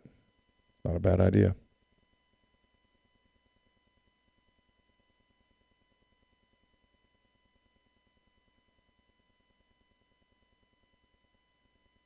I'm texting Brian Rippey now to see if he's available. If he is, then we'll grab him. He might be taping his podcast right now. I just don't know, but I'll ask. Let's see. Grimes says he'll go to Omaha. Phone line's open, 662-259-0991 is that number. Call it, and we'll grab you. I'll look in the thread as well. Yeah, Josh, thanks for putting in your order at College Corner. He says, appreciate us, appreciate you. Yeah, Mincy is definitely going. We'll try to get Ben on the podcast at some point this week. Ben is dude loves college baseball. There's a lot of SEC teams that will be there. It's at least 3, and then if you include Oklahoma as an SEC school, and they basically kind of are, it's 4. Texas is waiting out a weather delay right now. Texas could go. I mean, the league's brutal. The league's just it's such a hard league. It's why we talked about Tennessee this year. 25-5 is so hard to do what they did, and even that wasn't enough. They have a SEC regular season, an SEC tournament championship to show for it, a regional championship, but not a super regional. And they're not going to Omaha. They're not going to win the national championship. It's just hard. It is hard to win in this league, and it'll wear you out. It is a league full of committed, dedicated programs, and if you're not on top of your game on a given weekend, you'll get whacked. It happens every year. It'll happen next year. It'll happen the year after that. But again, I mean, if it's me and I'm the one writing today, I'm writing about how Ole Miss has a hell of a shot to win the whole thing. There's just no team on their side of the bracket that is going to intimidate them. It's either Auburn or Oregon State. Again, both of those teams are good. But those are teams that Ole Miss can beat. It's Arkansas, which is a team that obviously Ole Miss has played a lot. They have a lot of respect for, and there's a lot of mutual respect, but Ole Miss can beat Arkansas. It knows that. It could have easily swept Arkansas in Fayetteville. It knows it could lose to Arkansas. Everybody gets that. And then, either Stanford or Connecticut. Stanford's a good team. Connecticut's a kind of a Cinderella here, but Ole Miss could beat those teams. And one of those teams is going to play for the national championship. That's a fact. It's either going to be Auburn, Oregon State, Arkansas, Ole Miss, Connecticut, or Stanford in the championship series. And by the end of the next, 48 hours or less, it's going to be one of 4 teams. So why not? Oh, let's see. Got a call to get to it. Hey, who do we have? Oh, they got scared. Either that or I just missed them. They weren't scared. I missed them. Hey, who do we have? Hey, Ranch Rebs 515. Hey, what's up? Yeah, I just wanted to say, if you look, I wanted to get your opinion on Bianco. If you look at Bianco, because I've always been on the fence about him, if you look at the last 7 years, just in a vacuum, do you think that kind of affects how we look at him differently instead of the 21 years? Like, the last 7 years have been extremely solid. Yeah, I think. So I was just thinking, like, from that perspective, should. like 2 Omahas. Oh, go ahead. Yeah, well, I think it should, and here's why. Because if you think about it, I mean, it's a funny argument to make. When he first got to Ole Miss, the number of schools that were super invested in baseball was not nearly as big as it is now. I mean, now there's a lot more schools invested in it. It gets a lot more TV time. I mean, like today, dominating the ESPN networks and stuff. That didn't happen in 2007 or 6. Or if it did, I don't remember it. It wasn't the way it is now, where it's kind of more mainstream and you can see every game and everything's streamed and stuff. I mean, it's just there's more schools are invested in it. It's harder today than it was when he first got to Ole Miss. It is. I appreciate it, man. Thanks for doing the pod today. Enjoy listening. Oh, thank you. The question was how much would I enjoy a double shot of whiskey live on the stream? Yeah, I would like that. That would be good. I'd have to go get it, which would mean leaving here, and that would look weird. But who knows? If we're here long enough tonight, that might happen. Still waiting for Chase. Porcupine Ralph says, thanks for the super chat. First of all, he says, did Bianco finally have a team that peaked late? Thinking of Mississippi State last year, feels like other teams ran out of gas. Yeah, I think so. We talked about that earlier in the show. I think this team, its pitching peaked late. Its pitching is just now peaking, actually. I think Mike talked about this recently. I can't remember where I heard it or read it, but he talked about how it took a while, but this team finally got a pitching staff that sort of found its roles. I think they were fishing for roles earlier in the year. They were trying to figure it out. And this team didn't figure it out early. I think Mike was a little late putting Dylan DeLucia in the Friday night role. I think he was trying to be careful with Elliott because he's a freshman and you don't want to overwhelm, and you want to put him in good situations and build confidence. You don't want them to get rocked, and you don't want them to get rocked and lose their confidence, and then they can't help you. And then, if anything, maybe you've even damaged them for future seasons. And so he was being careful with him, and and then they had to figure out some. I thought in the middle of the season when Graham went down, I thought that really changed their offensive chemistry. I thought it had guys trying to do too much at the plate. I do a show every week with Peyton Chatney, or most every week, and Peyton will tell you that he was pressing, trying to do a little too much. And then Graham got back, and they kind of started figuring it out a little bit, and I think started getting some more productivity 1 through 9 in the lineup, and guys started playing within themselves again, and you see the results. It's just a lot of stuff. It's a long season. Seasons develop over time. Hey, who do we have? Okay. But that's kind of what I think happened. See, Brian's responding.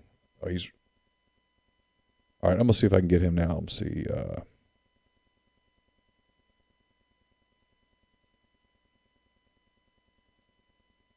Again, thanks to your boy Tom. I think he's trying to put together a bourbon or whiskey collection here. I mean, I'm game. Just got to put a number together. I'm looking forward to the Peyton show too.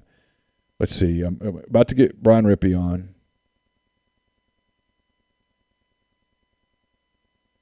I'm asking him how he wants me to call him. So if you're wondering what we're filling the air with.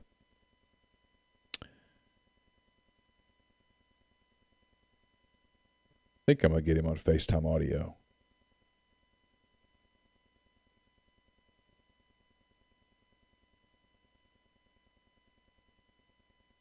I'm getting the 3 dots right now.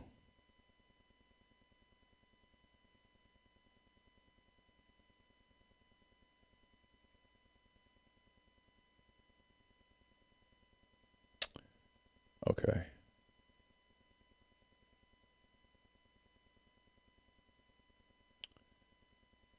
All right, just give me a second here. I got a little bit of a technical thing that I got to work my way through. I actually might try to Skype him. Let's see. I know this is bad pod. I don't have a producer here though, and so it's kind of one of those things. Please forgive me. I'm trying. I promise the effort's there.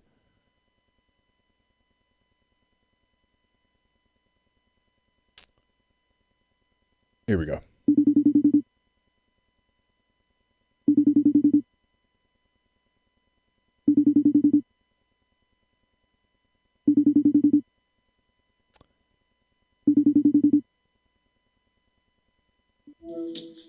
What's up? Hey, Brian. Appreciate you jumping in on the show. Absolutely. I guess I'll start here. Your overall thoughts. This team did something that I don't think 4 or 5 weeks ago we thought was possible. Yeah, they really just kind of reversed the script of, I think, everything we thought they were leaving Fayetteville, Arkansas, right? I mean, they were 7-14 in the league at that time. The story was kind of the same. It felt like the same movie every single weekend. And really all of the things that they didn't do for the better part of 2 months, they did kind of to the nth degree. And yeah, it's pretty, I was having trouble, I was trying to write a little bit a second ago before you called, and I was having trouble kind of surmising it all together. It just was one of the more remarkable turnarounds I've seen in some time following or covering anything. It was, they made it look kind of easy too. There was really no resistance, and they removed all doubt. I thought they'd win this weekend. I thought they'd win fairly easily this weekend, but I didn't see this coming. I didn't see a 15-0 shellacking, pure domination, where they made a good Southern Miss team look not very good. I didn't see that coming. Did you at all? No, I didn't. And I would say the thing that's probably the most shocking, right? I figured if they hit better than they had at points in the year for a couple of days, that wouldn't be as surprising to me. I think it's the way they hit top-end pitching, because the Waltrip kid for Southern Miss was really, really good for them all year long. And even beyond that, it was the way they handled Palmquist from Miami, and then a guy like Tanner Hall today. I mean, if you think about the Saturday win or Sunday win, whatever it was, in Coral Gables, where they won a really, really tough game with a really, really good pitcher on the other side, they did that today with Tanner Hall, right? I mean, they missed some opportunities early in the game, but they kept putting pressure on, and they finally broke through. Those kind of wins had really eluded them for a lot of the year. They really struggled to hit top end. SEC was down this year in terms of elite starting pitching, but a couple of times they ran into one, they didn't necessarily fare very well. And those type of wins, it's the game 2 against Miami and a game like today where it was really kind of the tough win where they pitched it really well, they played great defense, and they found a way to scratch off 3 or 4 runs to do enough to win the game. That was probably the most surprising part to me. I think we all have gotten to where we expect Dylan DeLucia to be terrific on the first game of a series. I've gotten to where I expect Hunter Elliott to be even better for some reason. His stuff today, because like you said, the kid for Southern Miss was good today. I mean, he didn't just hand it on a platter. Ole Miss had to go earn it. But Elliott was just terrific. I mean, they never even bothered him. DeLucia had a spot of trouble that he got out of. Elliott just seemed to me that it was just like total cruise control today. It was incredible. I mean, you could tell early on in the game that his stuff was about as sharp as we'd seen it all year. The way he ran the slider into one of that kind of runs in on left-handed hitters and runs in, or excuse me, away from left-handed hitters and in on right-handed hitters. They had some really, really late movement. There were a couple of strike calls early in the game where it was kind of very clear that he was on it today. And I thought that was, missed opportunities on the offensive side early in the game aside.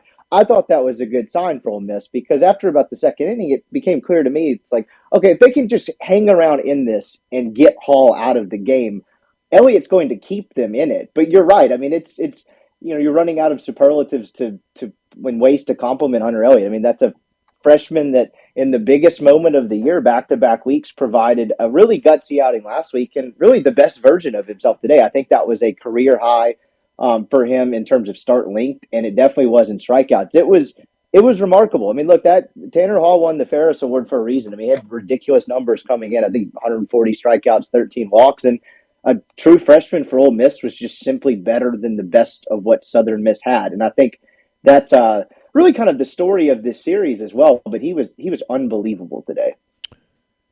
So, if you're Ole Miss, do you want Auburn or Oregon State on Saturday?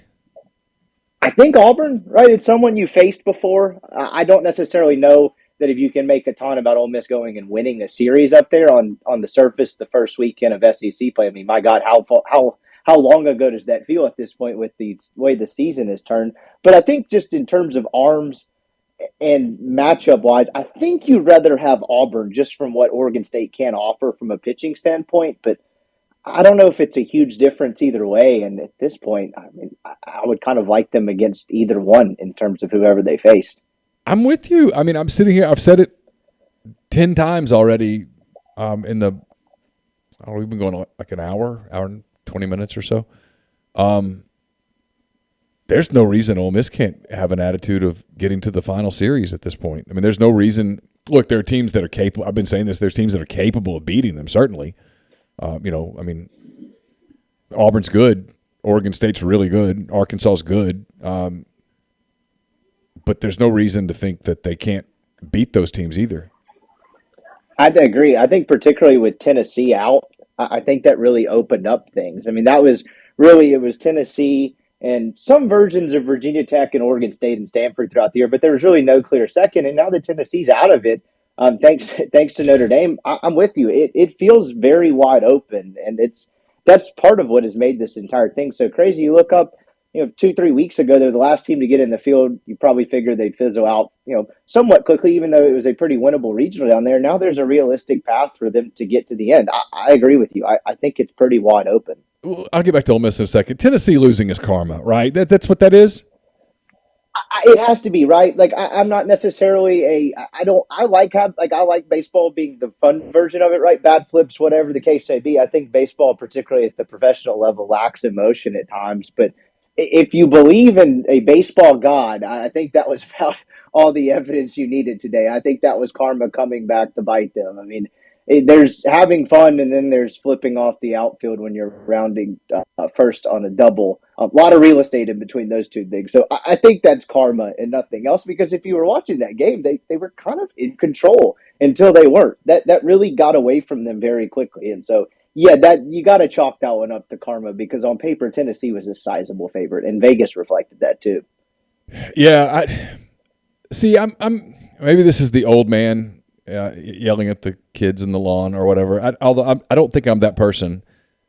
I don't mind the bat flips. I like the emotion. That is what makes the college game fun. But I think they crossed the line so much that it makes me sort of appreciate the teams. And Ole Miss is one of those teams that just sort of handles its business. I don't mind some emotion, but I can't stand it when it turns into taunting constantly and looking like trying to be the bully at all times. I don't like that part at all. It even is like evolved beyond like the bullying aspect. I mean, if you think of the different instances throughout the year, I mean, you had a sitting head coach bump an umpire, a kind of like chest bump him, give him the "what's up, bro," as if he's like meeting up with one of his buddies, or like a bar fight, like the prelude to a bar fight. You had the same guy chuck a bat at an opposing dugout because they got bat flipped on in that Auburn series, all the way up to that, I forget the kid's name, but all the way up to that game one where very clearly on that strike call where the pitching coach and whoever the player is, I forget his name, gets ejected, just says, in clear as day, F you, that was terrible. You can't say that to an umpire. Like, well, and if you're going to say that, if you're going to say those words, you have to have your head down, your back turned to the umpire, where no one other than you and the umpire and the catcher know you said it. Oh, it was remarkable. I mean, he said it straight to the guy's face, looked him directly in the eye, and then acted stunned that he was tossed from the game. Like, what did you think was going to happen? It's yes. I mean, it was so far over the line that it was honestly kind of unenjoyable to watch. It was pretty ridiculous, which is a shame because they were an incredible baseball team. They were one of the better teams of the last decade for sure. It's impossible to measure up different teams from different years, but they were awesome. And unfortunately, it was distracted by just the way they acted throughout the entire year. Really in the absence of any sort of accomplishment other than winning a bunch of regular season games. We got to ask this a minute ago. I'll get back to Ole Miss because that's what people are here for. What does this do? I mean, obviously it stops the whole Mike hot seat talk and stuff, but what does this getting to Omaha again, no matter what happens in Omaha, obviously if he wins a national championship, we're having a different conversation, but let's just say for the sake of this question that he gets to Omaha and they win a game, win 2 games, but they don't win the championship. Okay, just for the sake of this question, let's paint that scenario. What does this do for his legacy here?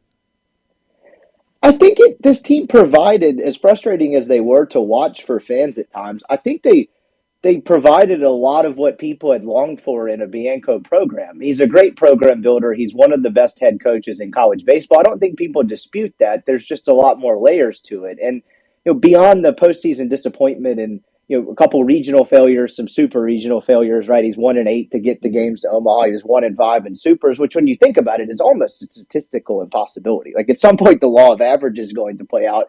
But I think what Cliff Godwin says hello right now. Yeah. Yeah, and I think that what this team provided was just them getting into the tournament, punching their ticket, and just having a chance and fighting their way through. I always thought the fact that they had never gone on the road and won a regional during his time at Ole Miss, granted they don't play a ton of road regionals, was a far greater blemish than some other things on his resume. And so I think the resolve, and not to use an example from an in-state school, but like the way Mississippi State handles things in the postseason at times, where if you just give them a chance to get there, they make the most of it. You hadn't seen that in the Bianco era. Everything was pretty absolute in a sport that doesn't have a ton of absolutes. When Ole Miss was the front runner and they were really good, they were going to get to the precipice of getting to Omaha, and then whatever happened after that would happen. I think this team kind of provided the resolve of if you just get in, you never know what happens. Whereas I felt like for Ole Miss people, unless they were a national seed and playing at their own ballpark, you kind of knew what was going to happen if they went on the road. And that certainly changed this year. Credit to Dave Neal, the pop-up on the final out, the ball was in the air, and he said it during the play, that it was fitting. I don't remember his exact word, but fitting that it's Tim Elko that records the final out to get to Omaha. What does Tim Elko, obviously there's games left to play, huge games, potentially massive games, but how does he go down in Ole Miss history after not only what happened with the ACL stuff last year, but then to turn around and get this team to Omaha in his final season? One of the greatest hitters and one of the most important players in Ole Miss history, I think. I mean, it was like you mentioned last year. It was a great story. He had a really productive year. He had a terrible break on a rounding first base in a midweek game, and comes back and he became a great story and a really good hitter. I thought through the ACL portion of it last year, and that was all a great story. But I mean, he delivered in really important spots for Ole Miss in this postseason. Whether it was his performance in the regional final against Arizona, or just yesterday. I mean, Ole Miss, that game turned into a bit of a farce when it got to 10-0, but that was a tight game early on, and he provided 2 really crucial hits at a time where that was very much in the balance. And so I think he goes down as one of the most important players in Ole Miss history, and one hell of a good hitter, too. Hey, Brian, appreciate you jumping on the show. I know you and Colin are taping in just a little while, so I'll let you get ready for that. Appreciate you talking to me, bridging till we get to Chase. About to call Chase right now as he heads back to Oxford. So appreciate the time. Absolutely, Neil. Y'all have a good one. You too. That was Brian Rippey. We'll go now. I'll get Chase on. Chase, because the game ended in enough time for him to get back, he apparently did not want to spend another evening in Hattiesburg. I don't know why. Scenic. Shouldn't make fun. All right, we're getting Chase on now. Hang with us.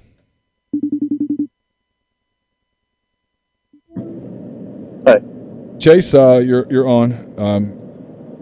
I guess real quick for the people that have been waiting to hear from you for a while, just kind of paint the picture of what happened today, what happened over the weekend. it's just total domination. I was talking to Richard Cross about it a few minutes ago. Ole Miss dominates this thing 15-0 over the 2 games, and from a starting pitching standpoint, it's a phenomenal story of trying to figure it out, taking Mike a little longer than usual to figure it out. But what he was able to do, he was asking the press conference. He said, a few months ago, they abandoned starting pitching completely. They just sort of had openers, even though he wouldn't use that word, and we're trying to piece it together. They stumble into DeLucia. They move Elliott, a guy who didn't even throw at all against South Carolina in any capacity the entire series. And they've been completely dominant. They're one of the hottest teams in the country. And what they did to a Southern Miss lineup, it's not great offensively, but in that park, in that heat, with the ball flying, the wind was straight out today. 2 shutouts in a row, really, really phenomenal work. And Hunter Elliott, he gets compared to Nikhazy all the time. Nikhazy never had one outing just like that. Nikhazy did win all 4 of his games in the postseason during those 2 years, but Elliott was special in a way that's hard to really kind of fathom today. His composure, all of his pitches, the way he mixed. He only had 3 3-ball counts the entire game. He was phenomenal. That was one of those kind of Ole Miss lore type moments for him. And look, they've got a pretty good chance to even win some games once they get to Omaha. But it's a deal where they were 7-14. We've talked about that ad nauseum over the course of the months. They were left for dead. They outscore opponents, 46-11 in these 5 games. First time in school history they've ever gone 5-0 to start a postseason. And, Mike held them together. The captains held them together. It's a crazy thing. Gave this team no chance, and they did. They just dominated a series that, you and I talked about it. It was going to be this hostile environment. Well, Southern Miss never scored. So what do you really have to cheer about in that standpoint? Ole Miss goes 3-0 in that park this year, also winning the midweek game. But it was incredibly cordial. Southern Miss fans stayed the entire time. I was walking through the stadium to get to the press conference after the game, and you could hear tons of Southern Miss fans congratulating Ole Miss fans, wishing them safe travels and good luck and whatnot. It was nothing like that LSU Southern Miss games that you would see during the regional. It was just kind of a fun baseball atmosphere that Ole Miss dominated for the most part, and pretty fitting. Tilmoko gets the last out. Justin Bench up on the podium with Mike there at the end. It really was. It's sort of, you don't want to use cliches. You don't want to say everything was kind of storybook, but given where this team was at, everything just fell in place over a weekend, and now they're headed to Omaha for the second time since 2014. Well, it's a hell of a story because 13 days ago, you and I thought we were going to be spending a Monday covering a completely different story, and I mean, and frankly, we basically were going to be covering that story. It is kind of storybook to go from number 1 to 7-14 to basically out of the tournament.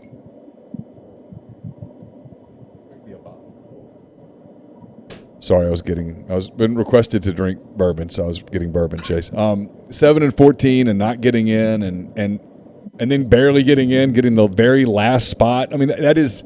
If you had written that scenario, I would have said, man, come on, that's kind of corny. And here they are. I mean, and the rest of it would be they'd go do something in Omaha. What do you think they're getting John Cohen for Christmas? Whatever he wants. Whatever he wants. Think he drinks bourbon. Think some really good bourbon for Cohen this Christmas. I mean, if he does, I would get him a really nice bottle. I mean, changes, yeah, because this changes everything. It's funny. It's no secret we were getting ready for potentially a bunch of different storylines, and I put the story in a minute ago about Hunter Elliott, and it went in the admin above a lot of stuff in a completely different direction. It was about a coaching change in case it went that way. Stuff that now could be wadded up. Mike's going to get an extension. He's going to get a raise. He's got escalators built into his contract for the College World Series. It's been a 3-week tale, as you mentioned, that has just completely redirected this program. A couple things real quick, Jace, if you don't mind. Thanks to Charles Gardner. That's very generous of you, Charles. Really appreciate that. Your boy Tom, I've got the bourbon.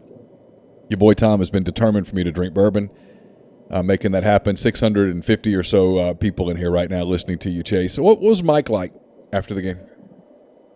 He was very honest. He was very calm. You could tell that, I was going to say you could tell that there was some sense of relief. But I'll be honest, I asked Mike about this in the press conference. He's been calm for the most part for the last several weeks into the months. I mean, he's had a tone about him that I think he knew they were going to win this weekend. I sense no tightness from that team, no really necessarily internal pressure from that team at all. Peyton told me they were going to win. I mean, before we got started, I can say that out loud now. He was candid. He was honest. He was funny. He talked about criticism. He talked about, really trying to avoid social media, that he does isolate himself in a lot of ways. He knew that his kids had seen it, even though he hadn't mentioned it to them, that he knew enough of the score. He understood what was going on, but that he tried to just go to work every day. He challenged his coaching staff to make sure that they just kept the players intact, kept the players in messaging. He went on a really long answer about Chris Coughlin speaking to the team the week of the Missouri game and challenging them not to change their goals, even though things were not looking up at that period of time. Now, Mike was pretty free today. And, I know that's obvious because they're going to the College World Series, but it's a tone that he's had. He yelled at them hard after the SEMO 10-run rule on that Tuesday night. It's the hardest he'd gotten on them, at least that I was able to hear in post-game huddles over the years in a pretty good while, and he was all over them. And then he kind of got that out of his system. After that, it was more of encouraging. It was a lot of positive reinforcement and a lot of even-temperness, a lot of not trying to go yo-yo on them, to just show up every day, challenge them in positive ways, and they really responded to that. They did. They got a break by getting into the tournament, but at 7-14, you got to do a lot of work to even get to that point. You go to Baton Rouge and you win 3. You beat Missouri for 3. You do some work, and I think that Mike's ability to just kind of stay calm, keep everything in front, and not go to that place where it's all kind of negative or whatever, I think that would have destroyed a team that was getting a little fragile. I think he pushed a lot of right buttons, and he's kind of seeing the fruition of that today. I'm being asked to ask you about Scott Berry's comments post-game. I don't know what they're referencing because I started the show basically the moment that the game ended. Are you aware?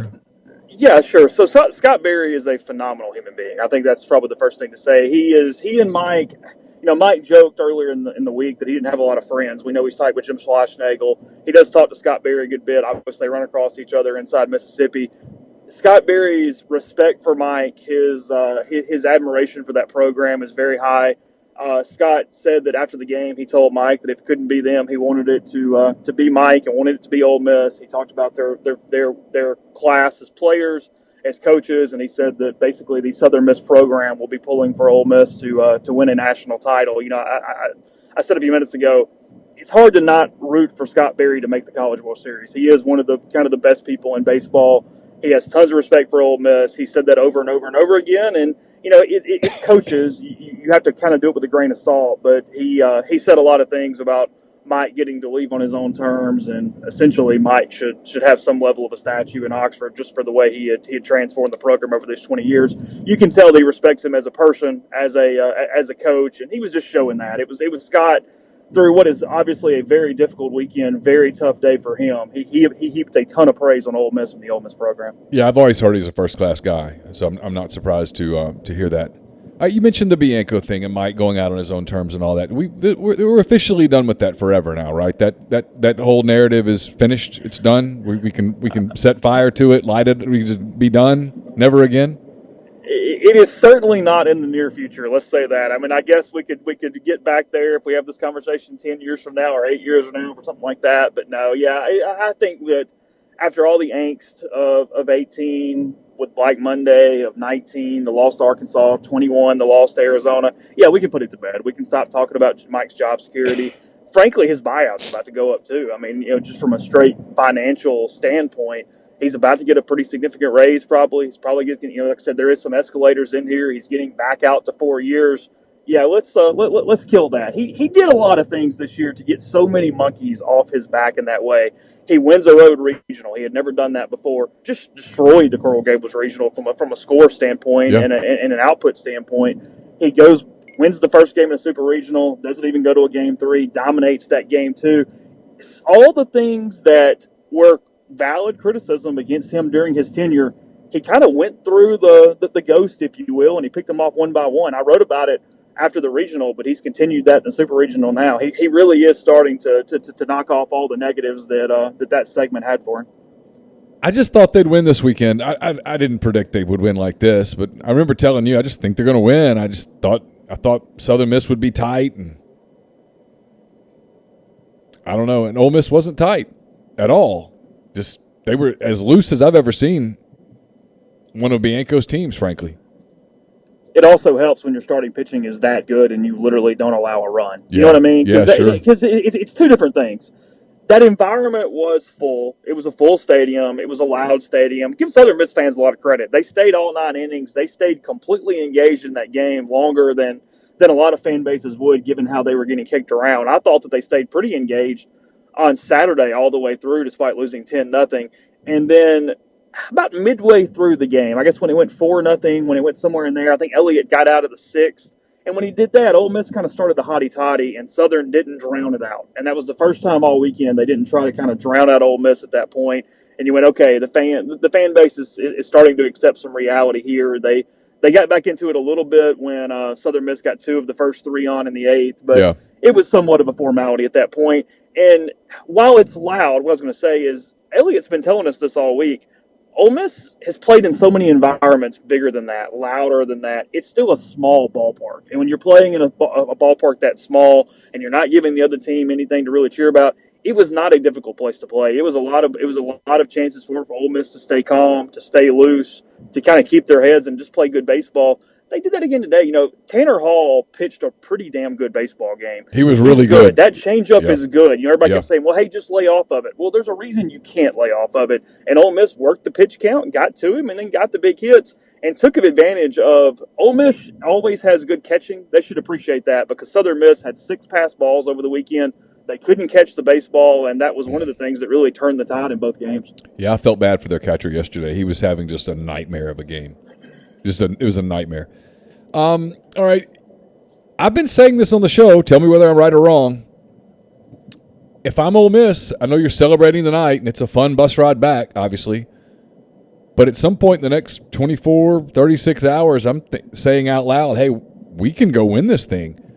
I mean, their side of the bracket as of this moment is Ole Miss, Auburn, Oregon State, Arkansas, Connecticut, and Stanford. And listen, I'm not taking anything away from any of those other teams because there's some very good teams in that group. Oregon State's good. Auburn's very good. Arkansas is good and hot.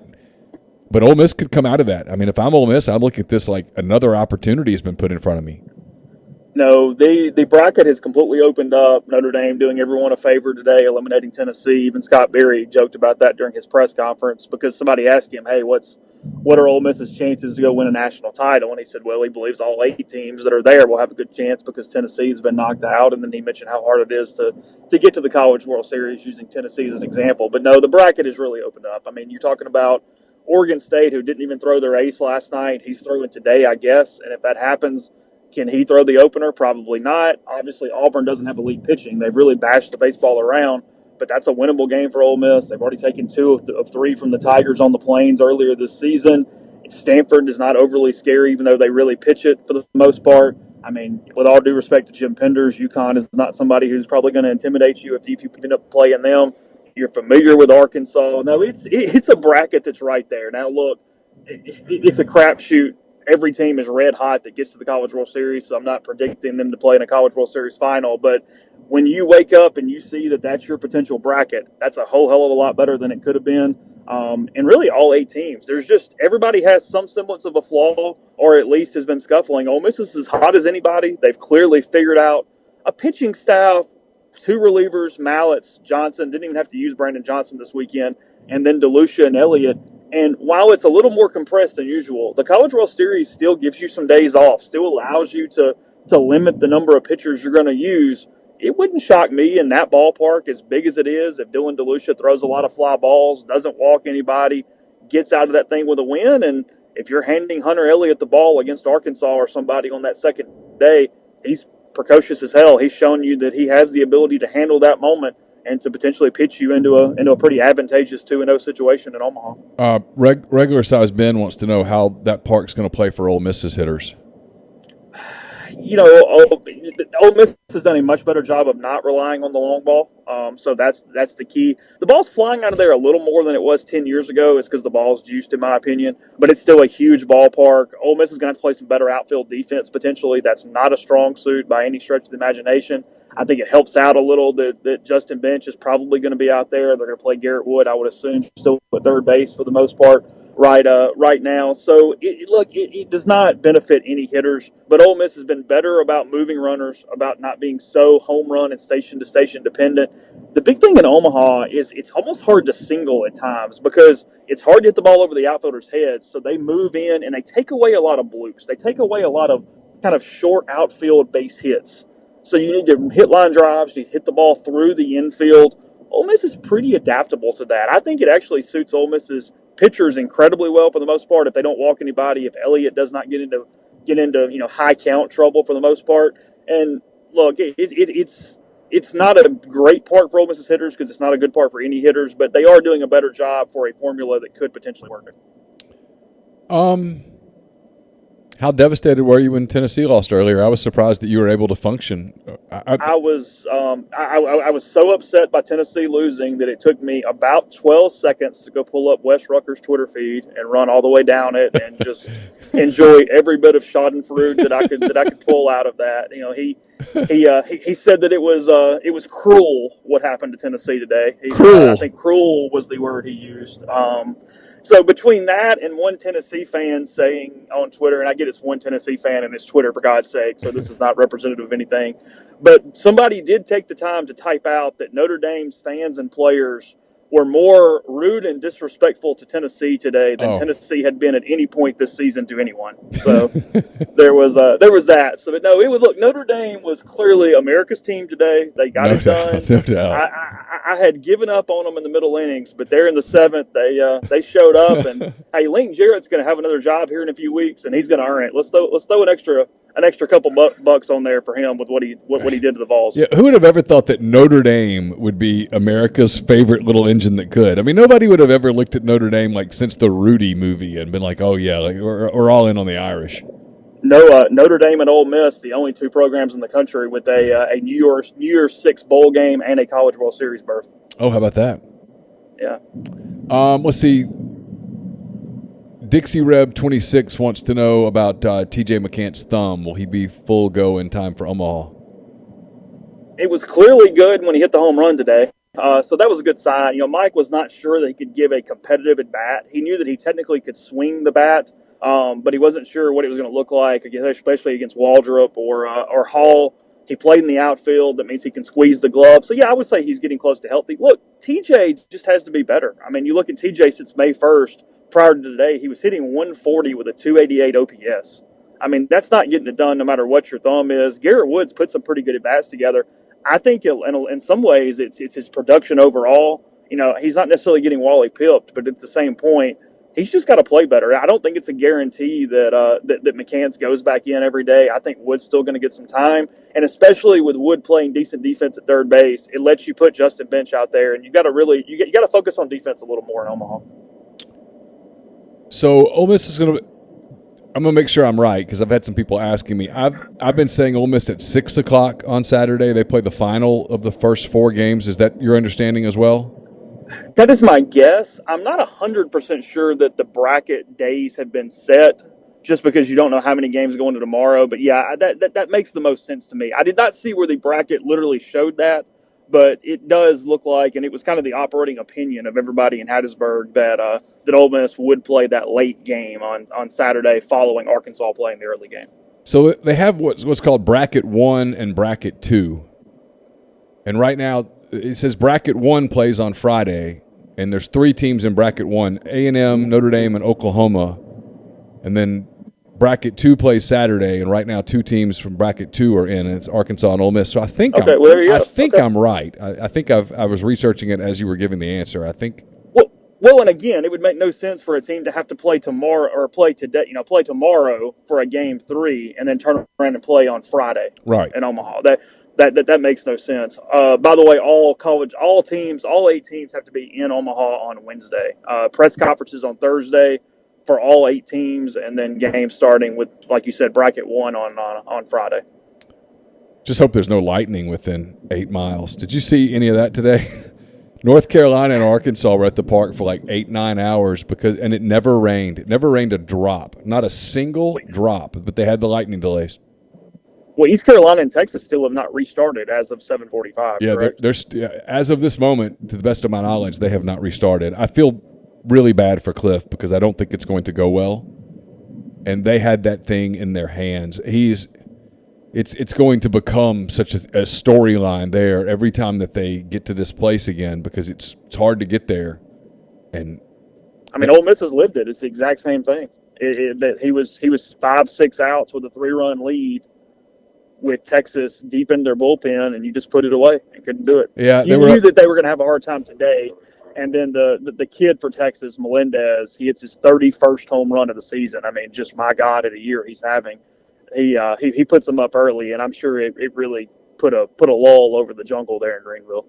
Yeah, I was watching that in my hotel room yesterday, and it was just, you just kind of started feeling sick. When the kid for Texas hit the 3-run home run, I mean, I literally kind of felt something. Like, I have no reason to feel anything for East Carolina. Like, who cares?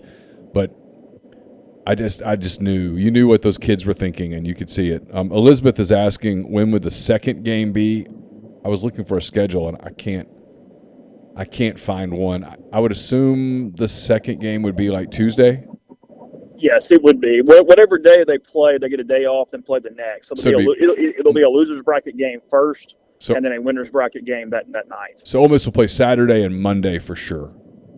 That is correct. Okay. Yes. And then after that, it gets on into the. It gets a little weird with days off after that. However, I did see that they took the day off away between the regional bracket play, if you will, and the final series. It used to be off on Sunday and play Monday, Tuesday, Wednesday, and now they're just go ahead and playing directly after the regional brackets are over.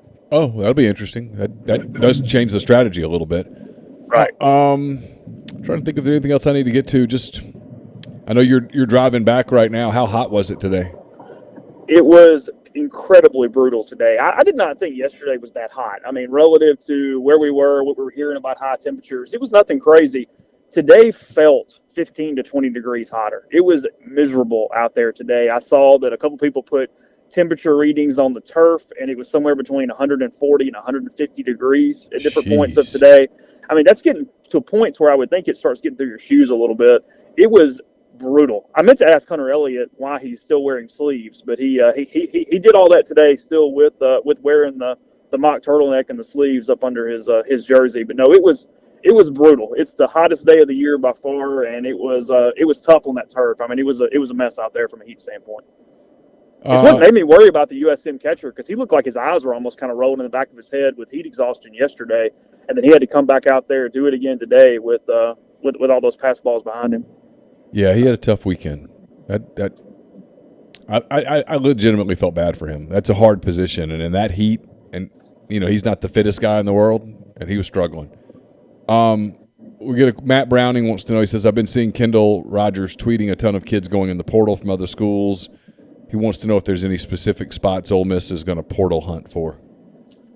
Every position possible. Look, I mean, everybody's going to go after every starting pitcher. Ole Miss clearly could, probably use some outfielders. Their true outfielders are pretty lacking right now. They lose a lot there, either for sure or potentially. It's the same score as always. You find the best available players and you figure it out. You see how much money you have available. They're probably going to have to trim the roster a little more. I think over the next 2 weeks or so, you'll really have a little better beat on that. I'll try to get some specific names that are going on. I'll put those on the message board at rebelgrove.com. Just remember, though, the portal, you have to be in the portal by July 1st. The draft is later on in the summer. It's sort of a logistical nightmare on how all that plays out. And you're seeing a lot of teams now get guys to go in the portal, they get them out of the portal, and then they still might be drafted. So you're essentially getting a bunch of lottery tickets to the portal. Auburn's done that with a pitcher. That's been a little bit of a new thing that wasn't really something last year. Yeah, there's some funny stuff in the thread that you can't see. It's apparently Funky's right as we speak. Funky's is on the back side of the party, which things can get a little depressing at that point. Also of note, Richard just kind of pointed out to me while I was sitting here, is that there also could be more scholarships available. There is movement pretty quickly on potential rule changes. On to the 25? I mean, you don't really know where it could go.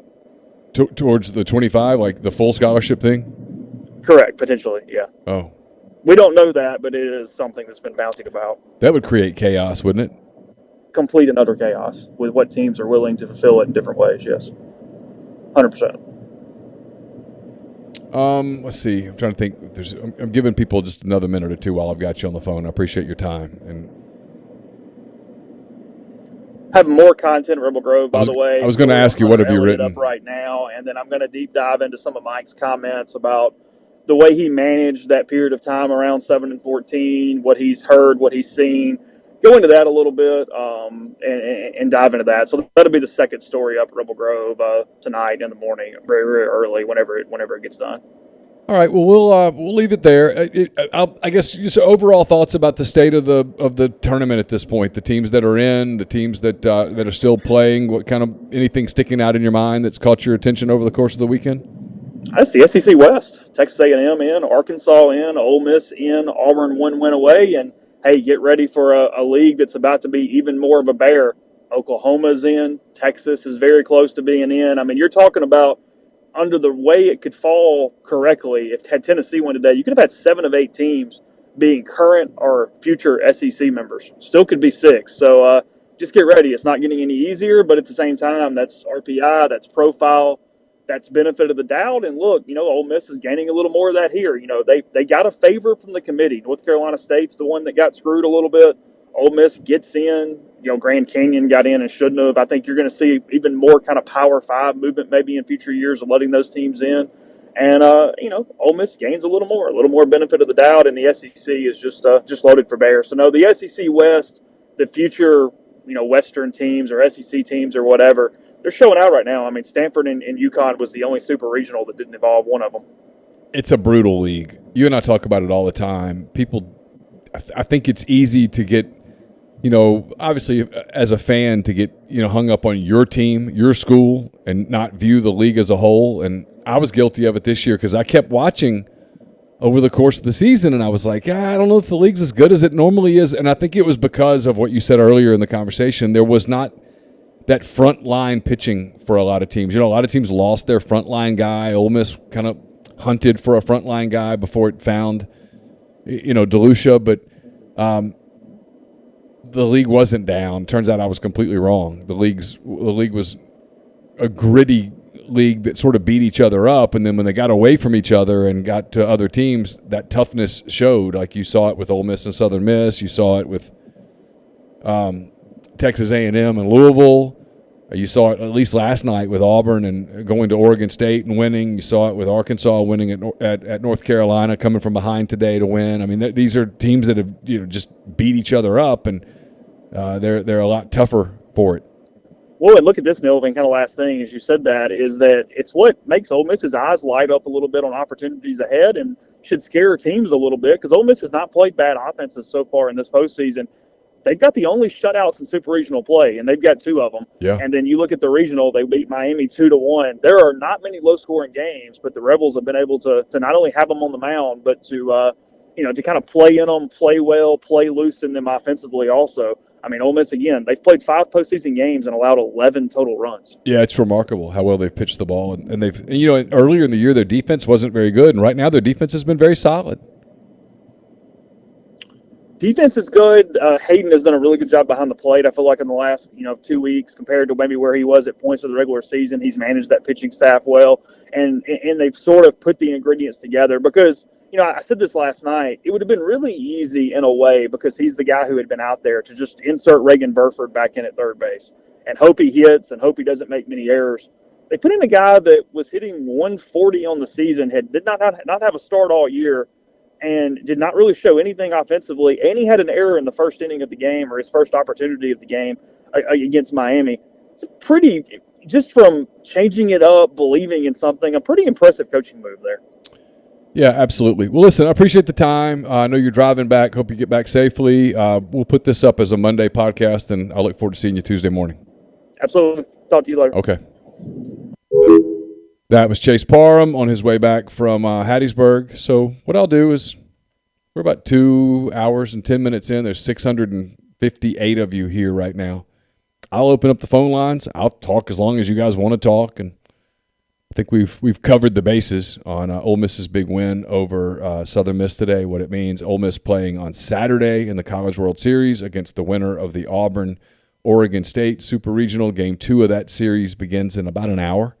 out in Corvallis if Auburn wins. Auburn punches its ticket and will meet the Rebels. If Auburn does not win, if Oregon State wins, they'll play again tomorrow at a time to be determined. I don't know what that time will be. But anyway, I'll hang out with you guys as long as you want to. Who's on the call? Hey, it's David from Georgia. Hey, David. Yeah, just of all the teams Mike's had, for this one to be the one that made it to the College World Series is just unbelievable to me. I just halfway through the season, I'm not gonna lie, I sold them off. I thought they were dead. Yeah, I mean, like they were really close. I mean, they almost were. I mean, it's not outrageous that you thought that. They were really, really, really close to dead.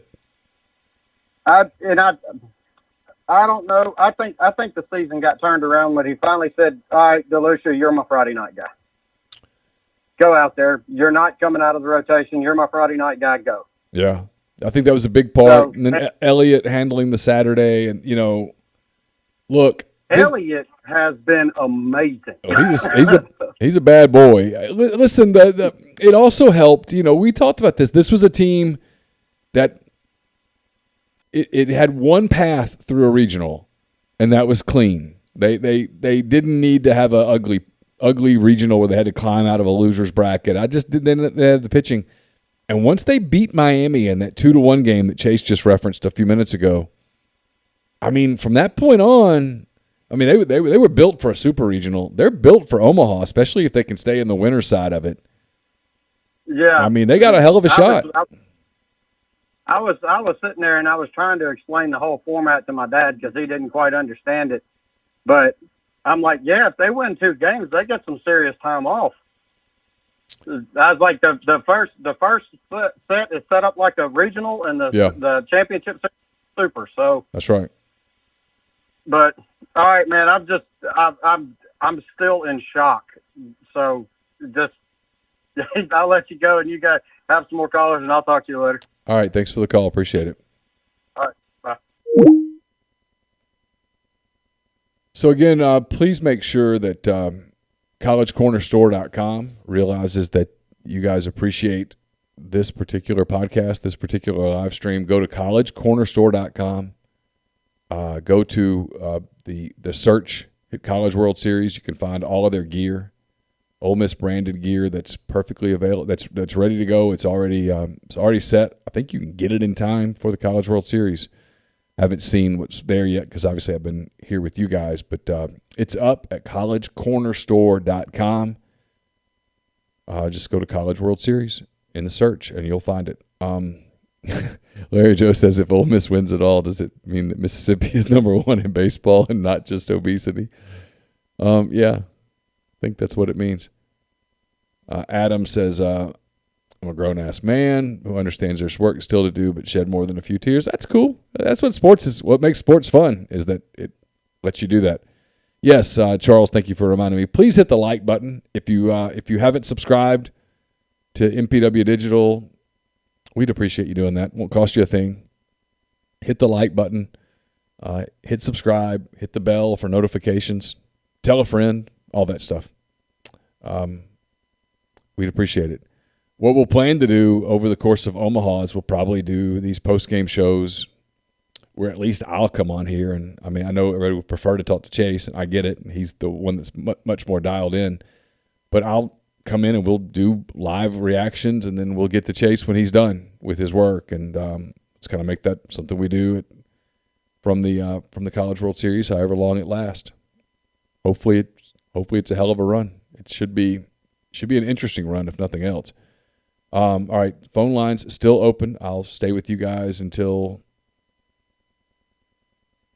it becomes obvious that you don't want to stay any longer.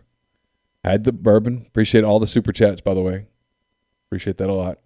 Chase has content up at rebelgrove.com. I will be looking to see if Ole Miss. I'll check. In fact, I'll check right now to see if Ole Miss has put anything on the FTP. Yeah.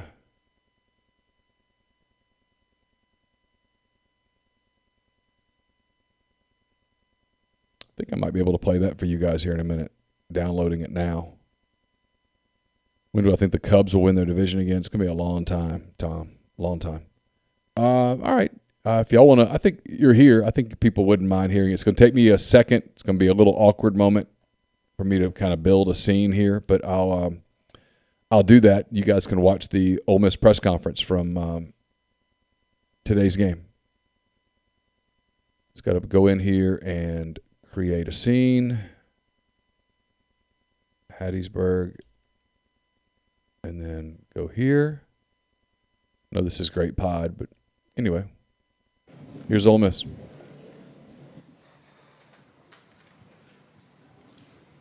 Hattiesburg Super Regional Champions, Ole Miss. Head coach Mike Bianco. Starting pitcher Hunter Elliott, 7 1/3 innings, 10 strikeouts. Center fielder Justin Bench, 3 for 5 at the plate and an RBI. Coach Bianco, again, congratulations on a great Super Regional.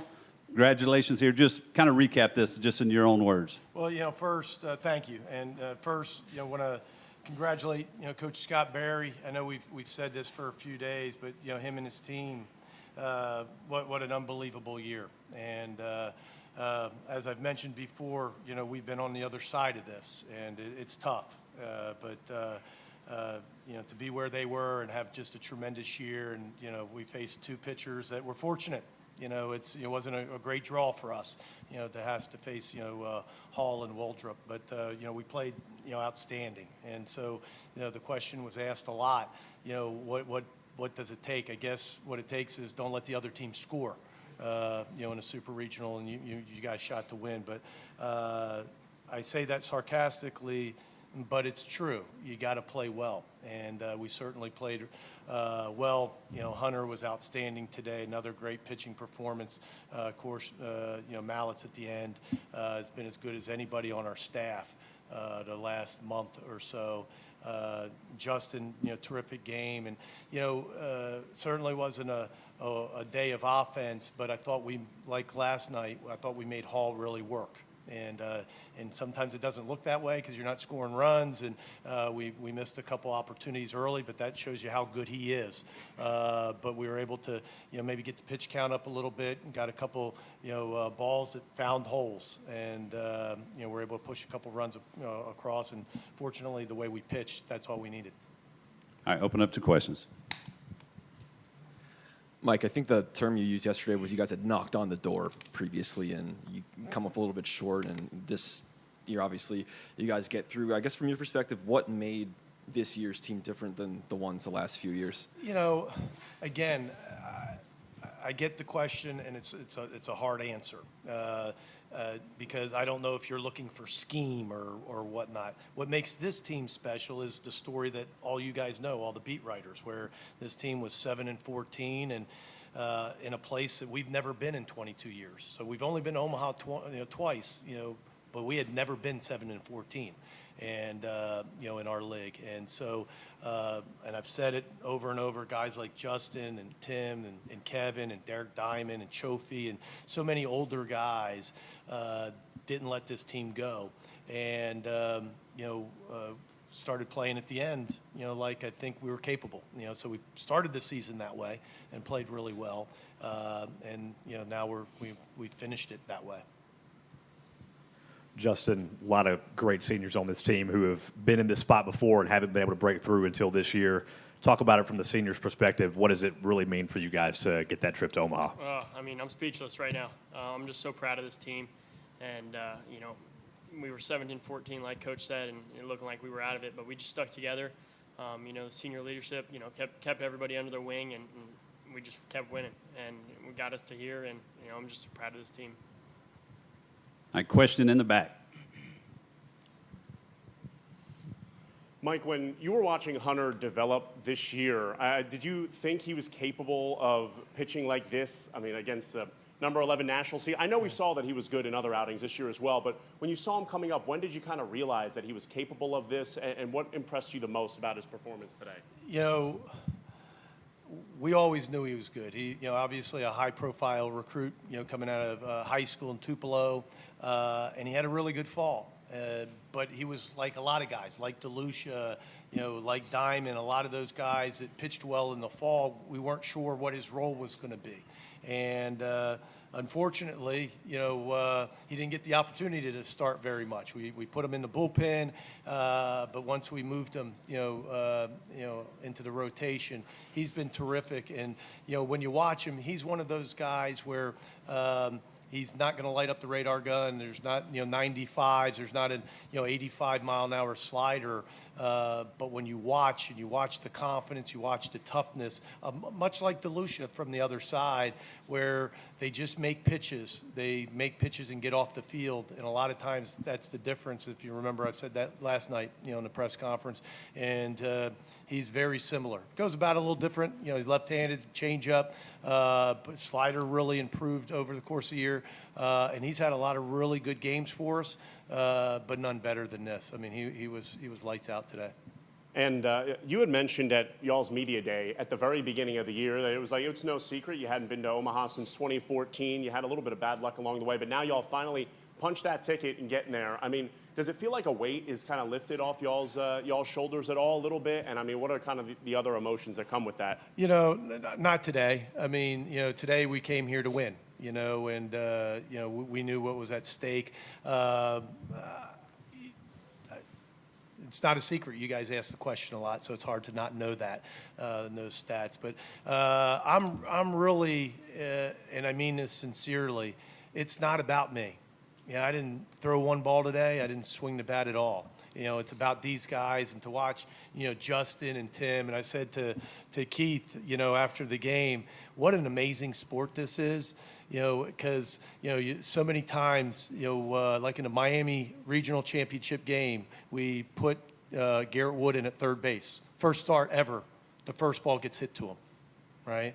Today, the last ball goes to Tim Elko, right? The guy that came back and wanted to go to Omaha, came back to go to Omaha. So how fitting. And so my point being, it's about them. It's never been about me. I've been here a long time, and we've had a lot of success. Yeah, we haven't gotten to Omaha as much as we'd want. Probably not as much as the fans would want. But we've won a lot of baseball games. But we've had a lot of great kids, that were in the other dugout, and that's tough. That's a tough day, and so I'm just excited for this group. Coach, what do you remember about that 2014 run, that team? Any comparisons or anything you can draw on tangibly or even intangibly that you're seeing with this team now? Great leadership. One of those when I look back and look at the guys that Will Allen and Austin Anderson were captains on that team, but the leadership was much broader than that. Guys like Preston Overby and others that helped, maybe weren't the stars, but were rocks of the team, and you need that. You need that when you get to Omaha. Everybody will talk what a great year. Maybe not so much this team, right? Because we've talked about it so much. But that 14 team had some bumps in the road. We had some times where we lost some tough games, some tough weekends, and they were able to continue to get back off the mat. And if you look at even that super regional, where we lost the first game and we're down in the second game, got a big home run by Overby, and then just a war in game 3. So just toughness and great leadership. Yeah, Hunter, Scott Berry, the Southern coach, went on and on about how terrific you were today.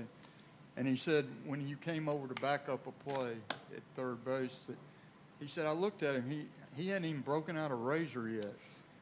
Have you? Yeah, I shaved 2 days ago. I didn't shave a ton. Super patchy, super not much hair, maybe some peach fuzz, but I mean that's probably why I said it. I'm clean shaved, I would say. Mike, I think it was about 2 months ago you completely abandoned the concept of starting pitchers, and now you throw back-to-back shutouts in the Super Regional. I know it's a really long process of how things turned around, but how did this turnaround happen in your eyes? And I think I think back then we were just searching, and really the hope was not that would last the rest of the season, but it would enable us to find some people that would start the game, put some zeros up, and give us an opportunity. We knew how good the offense was, and we hit a stretch where we just the bullpen at the beginning of the year was good. I wouldn't say great, was good, but we were just stretching that pen so much early on, and then once we got into Southeastern Conference play, you just realize that there's just no way we can get through it this way. So it was really more conceptual to get the guys in the mindset of just being ready to get the ball and get outs. And the hope was that some guys would, rise from that. And of course, DeLucia and Elliott did. Mike, I know you said this is not about you, but I'm wondering, when you are focused on the grind and just winning games with this team, do you hear detractors? Do you hear criticism? Have you heard that of you? I don't, maybe when you're walking to the mound and somebody yells out, "It's too late now, Bianco." Sometimes I hear that. But I don't think that's what you're talking about. It's challenging for the players because their life is all about social media.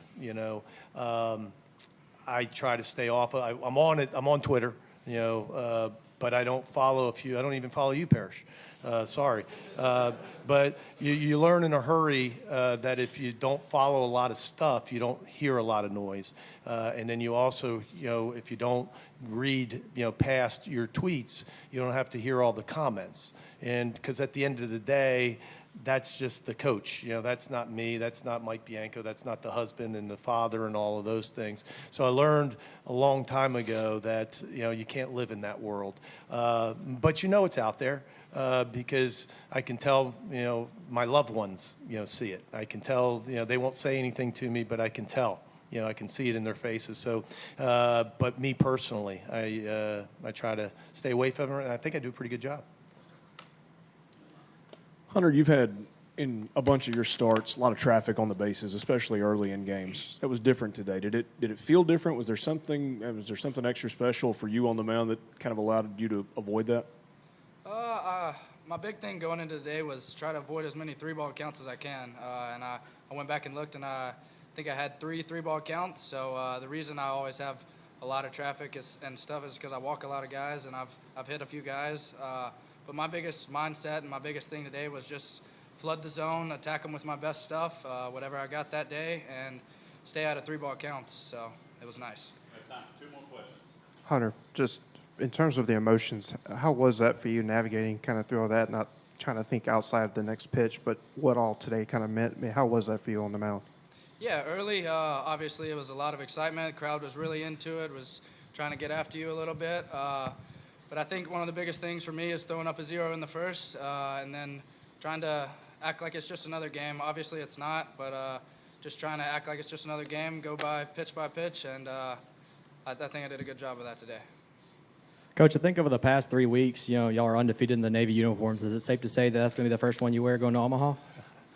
It wasn't superstition. He always wears Navy. It's DeLucia that screwed it up this weekend. It was actually on the itinerary for us to wear red yesterday, and as Lucia can do, he said, I think we'll just wear Navy. But we wore Navy down. Lucia usually wears red, but the home team selects. So against Arizona, they selected to wear red, so we had to wear Navy. Of course, he wore Navy. And then we wore, I think, red in the championship down there. So it hasn't all been Navy. And so I got a little heat. Why aren't you wearing the powders? It's, I'm sure we'll pull out the powders at some point, and we'll see what happens. Last question right here. Mike, you mentioned the players, but 7-14 during those couple of weeks, what kind of attitude or message did you try to bring every day? I mean, what was the, just sort of the tone you wanted to set with them during that period of time? There was a couple things. One, we challenged the coaching staff, to not read the noise or hear the noise and to do your job. And your job is to coach this team that, we all said a few weeks ago was really good. And that's our job, is to coach them. So we challenged the coaching staff. We challenged the players. I said this yesterday, but I think deserves to be said again. Through all of that, as I look back on those moments, those tough weekends where we would win on Friday and lose a close game Saturday, lose a close game Sunday, and lose another weekend, I don't remember a time. And at that time, we kind of had our antennas up, because we challenged the players and wanted great energy. There was never a time where I felt they didn't think they could win. And that's really the difference. Through the tough times, whatever it was, if we weren't pitching well or we weren't hitting well, I don't remember a time looking in our dugout, even if we had just given up a lead early or whatever it was. I don't remember, looking in the dugout and going, man, I don't know if we can win. So credit them. And I will give you a little. I don't know if you've ever heard this. Chris Coughlin. He spoke to the team. Missouri weekend? Yeah, Missouri weekend. We have a thing that they do with the alumni, and they bring one of the alumni back. They, come to a team meal, and he said a few words. And he's such a great speaker, and so proud of him. Obviously, a superstar, big leaguer, rookie of the year. I didn't know what he was going to say. And he challenged the guys. He challenged the guys to not listen to the noise. He challenged the guys to don't you dare change your goals because somebody else, told you that, you're not good enough. Don't you dare all of a sudden just hope to get to the SEC tournament or just hope to make it to postseason. He challenged the guys. He goes, not even just to get to Omaha. He said, your job's to win a national championship. That was your goal a month ago. Why would you let somebody on, on the internet talk you out of your goals? Somebody that you wouldn't listen to as advice to hit or pitch, but you're going to let them talk you out of that. I thought that was pretty special, and it was about the time we swept Missouri, swept LSU, and finished pretty strong. But it was a challenge from a former player, and he didn't mean it in a bad way. He loved the kids, and he told them he knew how hard and what they were going through, but to not change their goals and settle for being mediocre. He says, as long as you're still playing, as long as there's games and you can reach there, I don't know why you would want to. And he's stayed in touch through this whole thing, sending me texts, during the regional and during the super regional, and my phone's buzzing now, and I'm sure one of them's from Chris Coughlin. So it was a pretty neat moment for us. And to the media, thank you guys for all your coverage this week. Coach Bianco, Justin, Hunter, again, congratulations on the Super Regional Championship. And good luck in Omaha. Thank you. Thank you. That was Mike Bianco, Justin Bench, Hunter Elliott, brought to you by Naked HD or something along those lines.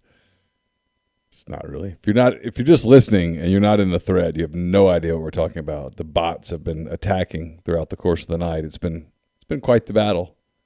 Me versus the bots. But I feel like I'm hanging in there against the bots. All right. Phone lines are open. Like I said, been going for how long? 2 hours and 34 minutes or so. So Ole Miss headed to Omaha. They'll play on, I think, Saturday. I'm now told that the schedule might not be exactly right. If I'm reading the bracket correctly, the bracket that's out there on the official NCAA site, Ole Miss will play on Saturday night at 6 against Auburn or Oregon State, depending on who wins that super regional. But I guess it's conceivable that Ole Miss would play the 1 o'clock game. I don't know. We'll figure it out. It's okay. It looks like it's the 6 o'clock game based on the bracket. And that Arkansas will play the winner of this UConn-Stanford series at the 6 o'clock game. That's what if the bracket's correct, that's what it'll be. By the way, Stanford leads UConn 8-2. They're in the bottom of the 6. UConn has 2 on with 2 out. 8-2. UConn with a win clinches a spot in Omaha. Stanford with a win forces a game 3 tomorrow at some point. I don't know a time on that. I don't know that the time's out there. All right, so I'm going to open up the phone lines, and I'll take some calls if you guys want to call. And if it becomes obvious that nobody wants to call anymore, my feelings will not be hurt. It's okay. And we'll wrap it up. Again, Ole Miss is headed to Omaha. They beat Southern Miss 5-0. Ooh, that's got moved. I'm sorry. Look at that. Need to fix that. I didn't mean to make myself that big. I'm way too big on that screen. Hey, who do we have? Hey, this is Grant from New Albany, Neil. How you doing? Hey, Grant, I'm good. How are you? Doing well. So, I want to give you credit. You had a really good feel for the way the weekend could potentially go for Ole Miss this weekend against Southern Miss. You kind of hit the nail on the head, and it kind of worked out how you thought it might. How do you see them moving forward? Will they play just happy to be there, or do you see them kind of attacking it as a free shot? Yeah. Making a run at this thing. I'm gonna hang up and listen. Yeah, thanks for the call. I think they're either going to win the whole thing, or someone's going to take it from them. That's simple. I don't think this team's going to be tight. I don't think they're going to be intimidated. I don't think they're going to be happy to be there. I mean, look, the other teams that are there are good too, right? I mean, you don't get to Omaha without being a good team. Again, Auburn or Oregon State, whoever gets there, that's a good team. Arkansas is a good team. If Stanford comes back and beats Connecticut, Stanford's a really good team. I mean, you have to be good to get to that place. There's no question about that. But Ole Miss right now is as hot as anybody in the country. They have dominated a regional. They've dominated a super regional. There's absolutely no reason for them to believe that they can't get to the national title series. I mean, they'll have as good as or better than or a better shot than the other teams in that bracket, in my opinion. Well, I didn't say that they will win or they won't win, Evan. That's not fair. I said they'll either win or someone will take it from them. They're not going to go. I don't think this team's going to go beat themselves by being complacent. I don't think they're going to be like, oh, we made it. Cool. I think they're going to go try to win the whole thing. And they should. Hey, who's this? Yeah. Okay.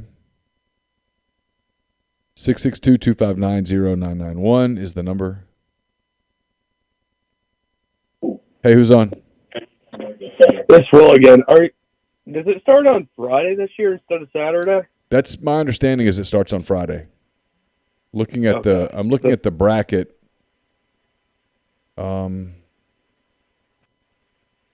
Yeah, the bracket says bracket 1 plays Friday. All the teams are required to be there on Wednesday, so that would make sense that they're there Friday. Yeah. Sorry, I just heard y'all keep saying that, and I didn't know if maybe y'all. I didn't know. Because it's usually Saturday. I didn't know. It's usually Saturday, Sunday. I think there has been some criticism in the past that it lasts too long. The teams who are there, who advance to the final, are end up being there for like 17 days, which is kind of outrageous. And so I think I do think they're trying to compress it a little bit. Chase referenced that. Chase referenced that as well. Okay, all right. Well, thank you for that, because you kept. I had no clue, because I was trying to book flights and I just had no clue. Yeah, I'm. Today's the 12th. It's 16th and 17th is the first games. Okay. So yeah, that's Friday, Saturday. Yeah, I'm 99.9% sure that Ole Miss plays on Saturday. And I'm about 90% sure that they play Saturday at 6, but there's a chance they play Saturday at 1. But if they stick with the bracket that's up at the NCAA side, Ole Miss plays the 6 o'clock game. Ole Miss plays the final of the 4 first-round games. Well, hell, it's the NCAA. They might not play till July. It's certainly possible, and there might be lightning somewhere in Wyoming, and they delay things for a month. I mean, that's possible, but that's what it looks like. Do they have to wear masks or no? I mean, I hope so. Because, I mean, how else? The monkeypox is coming. I mean, how else do you honor the memory of all the baseball players that died last year at the tournament? Anyway, all right. Thank you for clearing that up. Okay. Chad, I'm always glad to have you in the thread to fix things for us. I'm just telling you what has been said, and I might have dates wrong. It's been a few hours. It's been a day.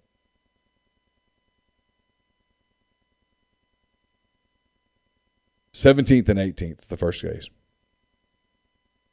Always good to have Chet as the great corrector. So Ole Miss will play Saturday and Monday for sure. And then depending on what they do, winner's bracket, loser's bracket, double win. Obviously, if you lose twice, you're out. They'll go from there. But Ole Miss will play on Saturday and then play on Monday. They'll play Saturday against either Auburn or Oregon State, and they'll play on Monday against either Stanford, Connecticut, or Arkansas. That's the part that we know. Yeah, Charles says drink more. I don't know if that's a smart idea. I've had one power bar today. I've had one of those one bars. That's all I've had. So the drinking heavily is probably not a great idea at this point. Phone lines open here the last few minutes. Appreciate all you guys who've been with us throughout the course of the night. I think at one point we were at almost 700, which is a huge number. So really appreciate that. 467 of you right now. Really appreciate that. We'll do these throughout Omaha, however long Ole Miss goes, hopefully for a long ride. And we'll be here with you throughout it. I have been fasting. I've been fasting for about 10 weeks now. It's really worked. Probably can't tell looking at me, but I've dropped a few. All right.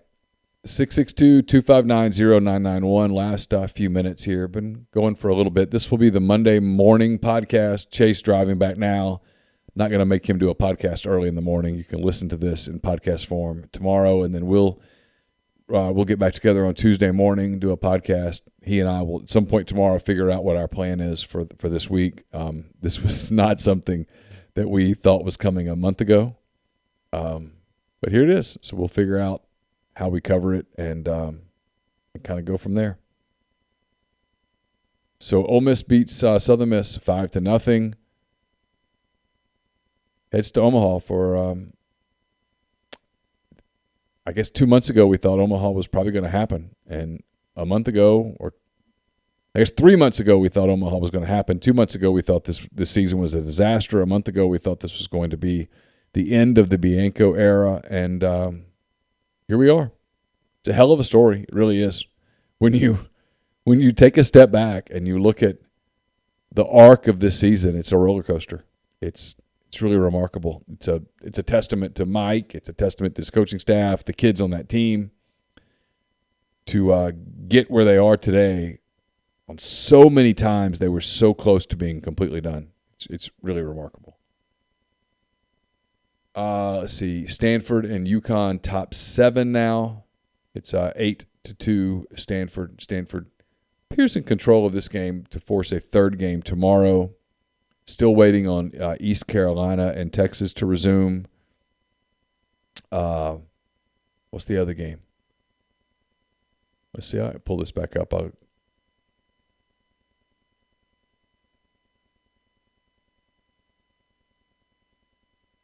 tell you who's in. So as we kind of recap, Notre Dame is in after beating Tennessee today. Notre Dame advances to the College World Series.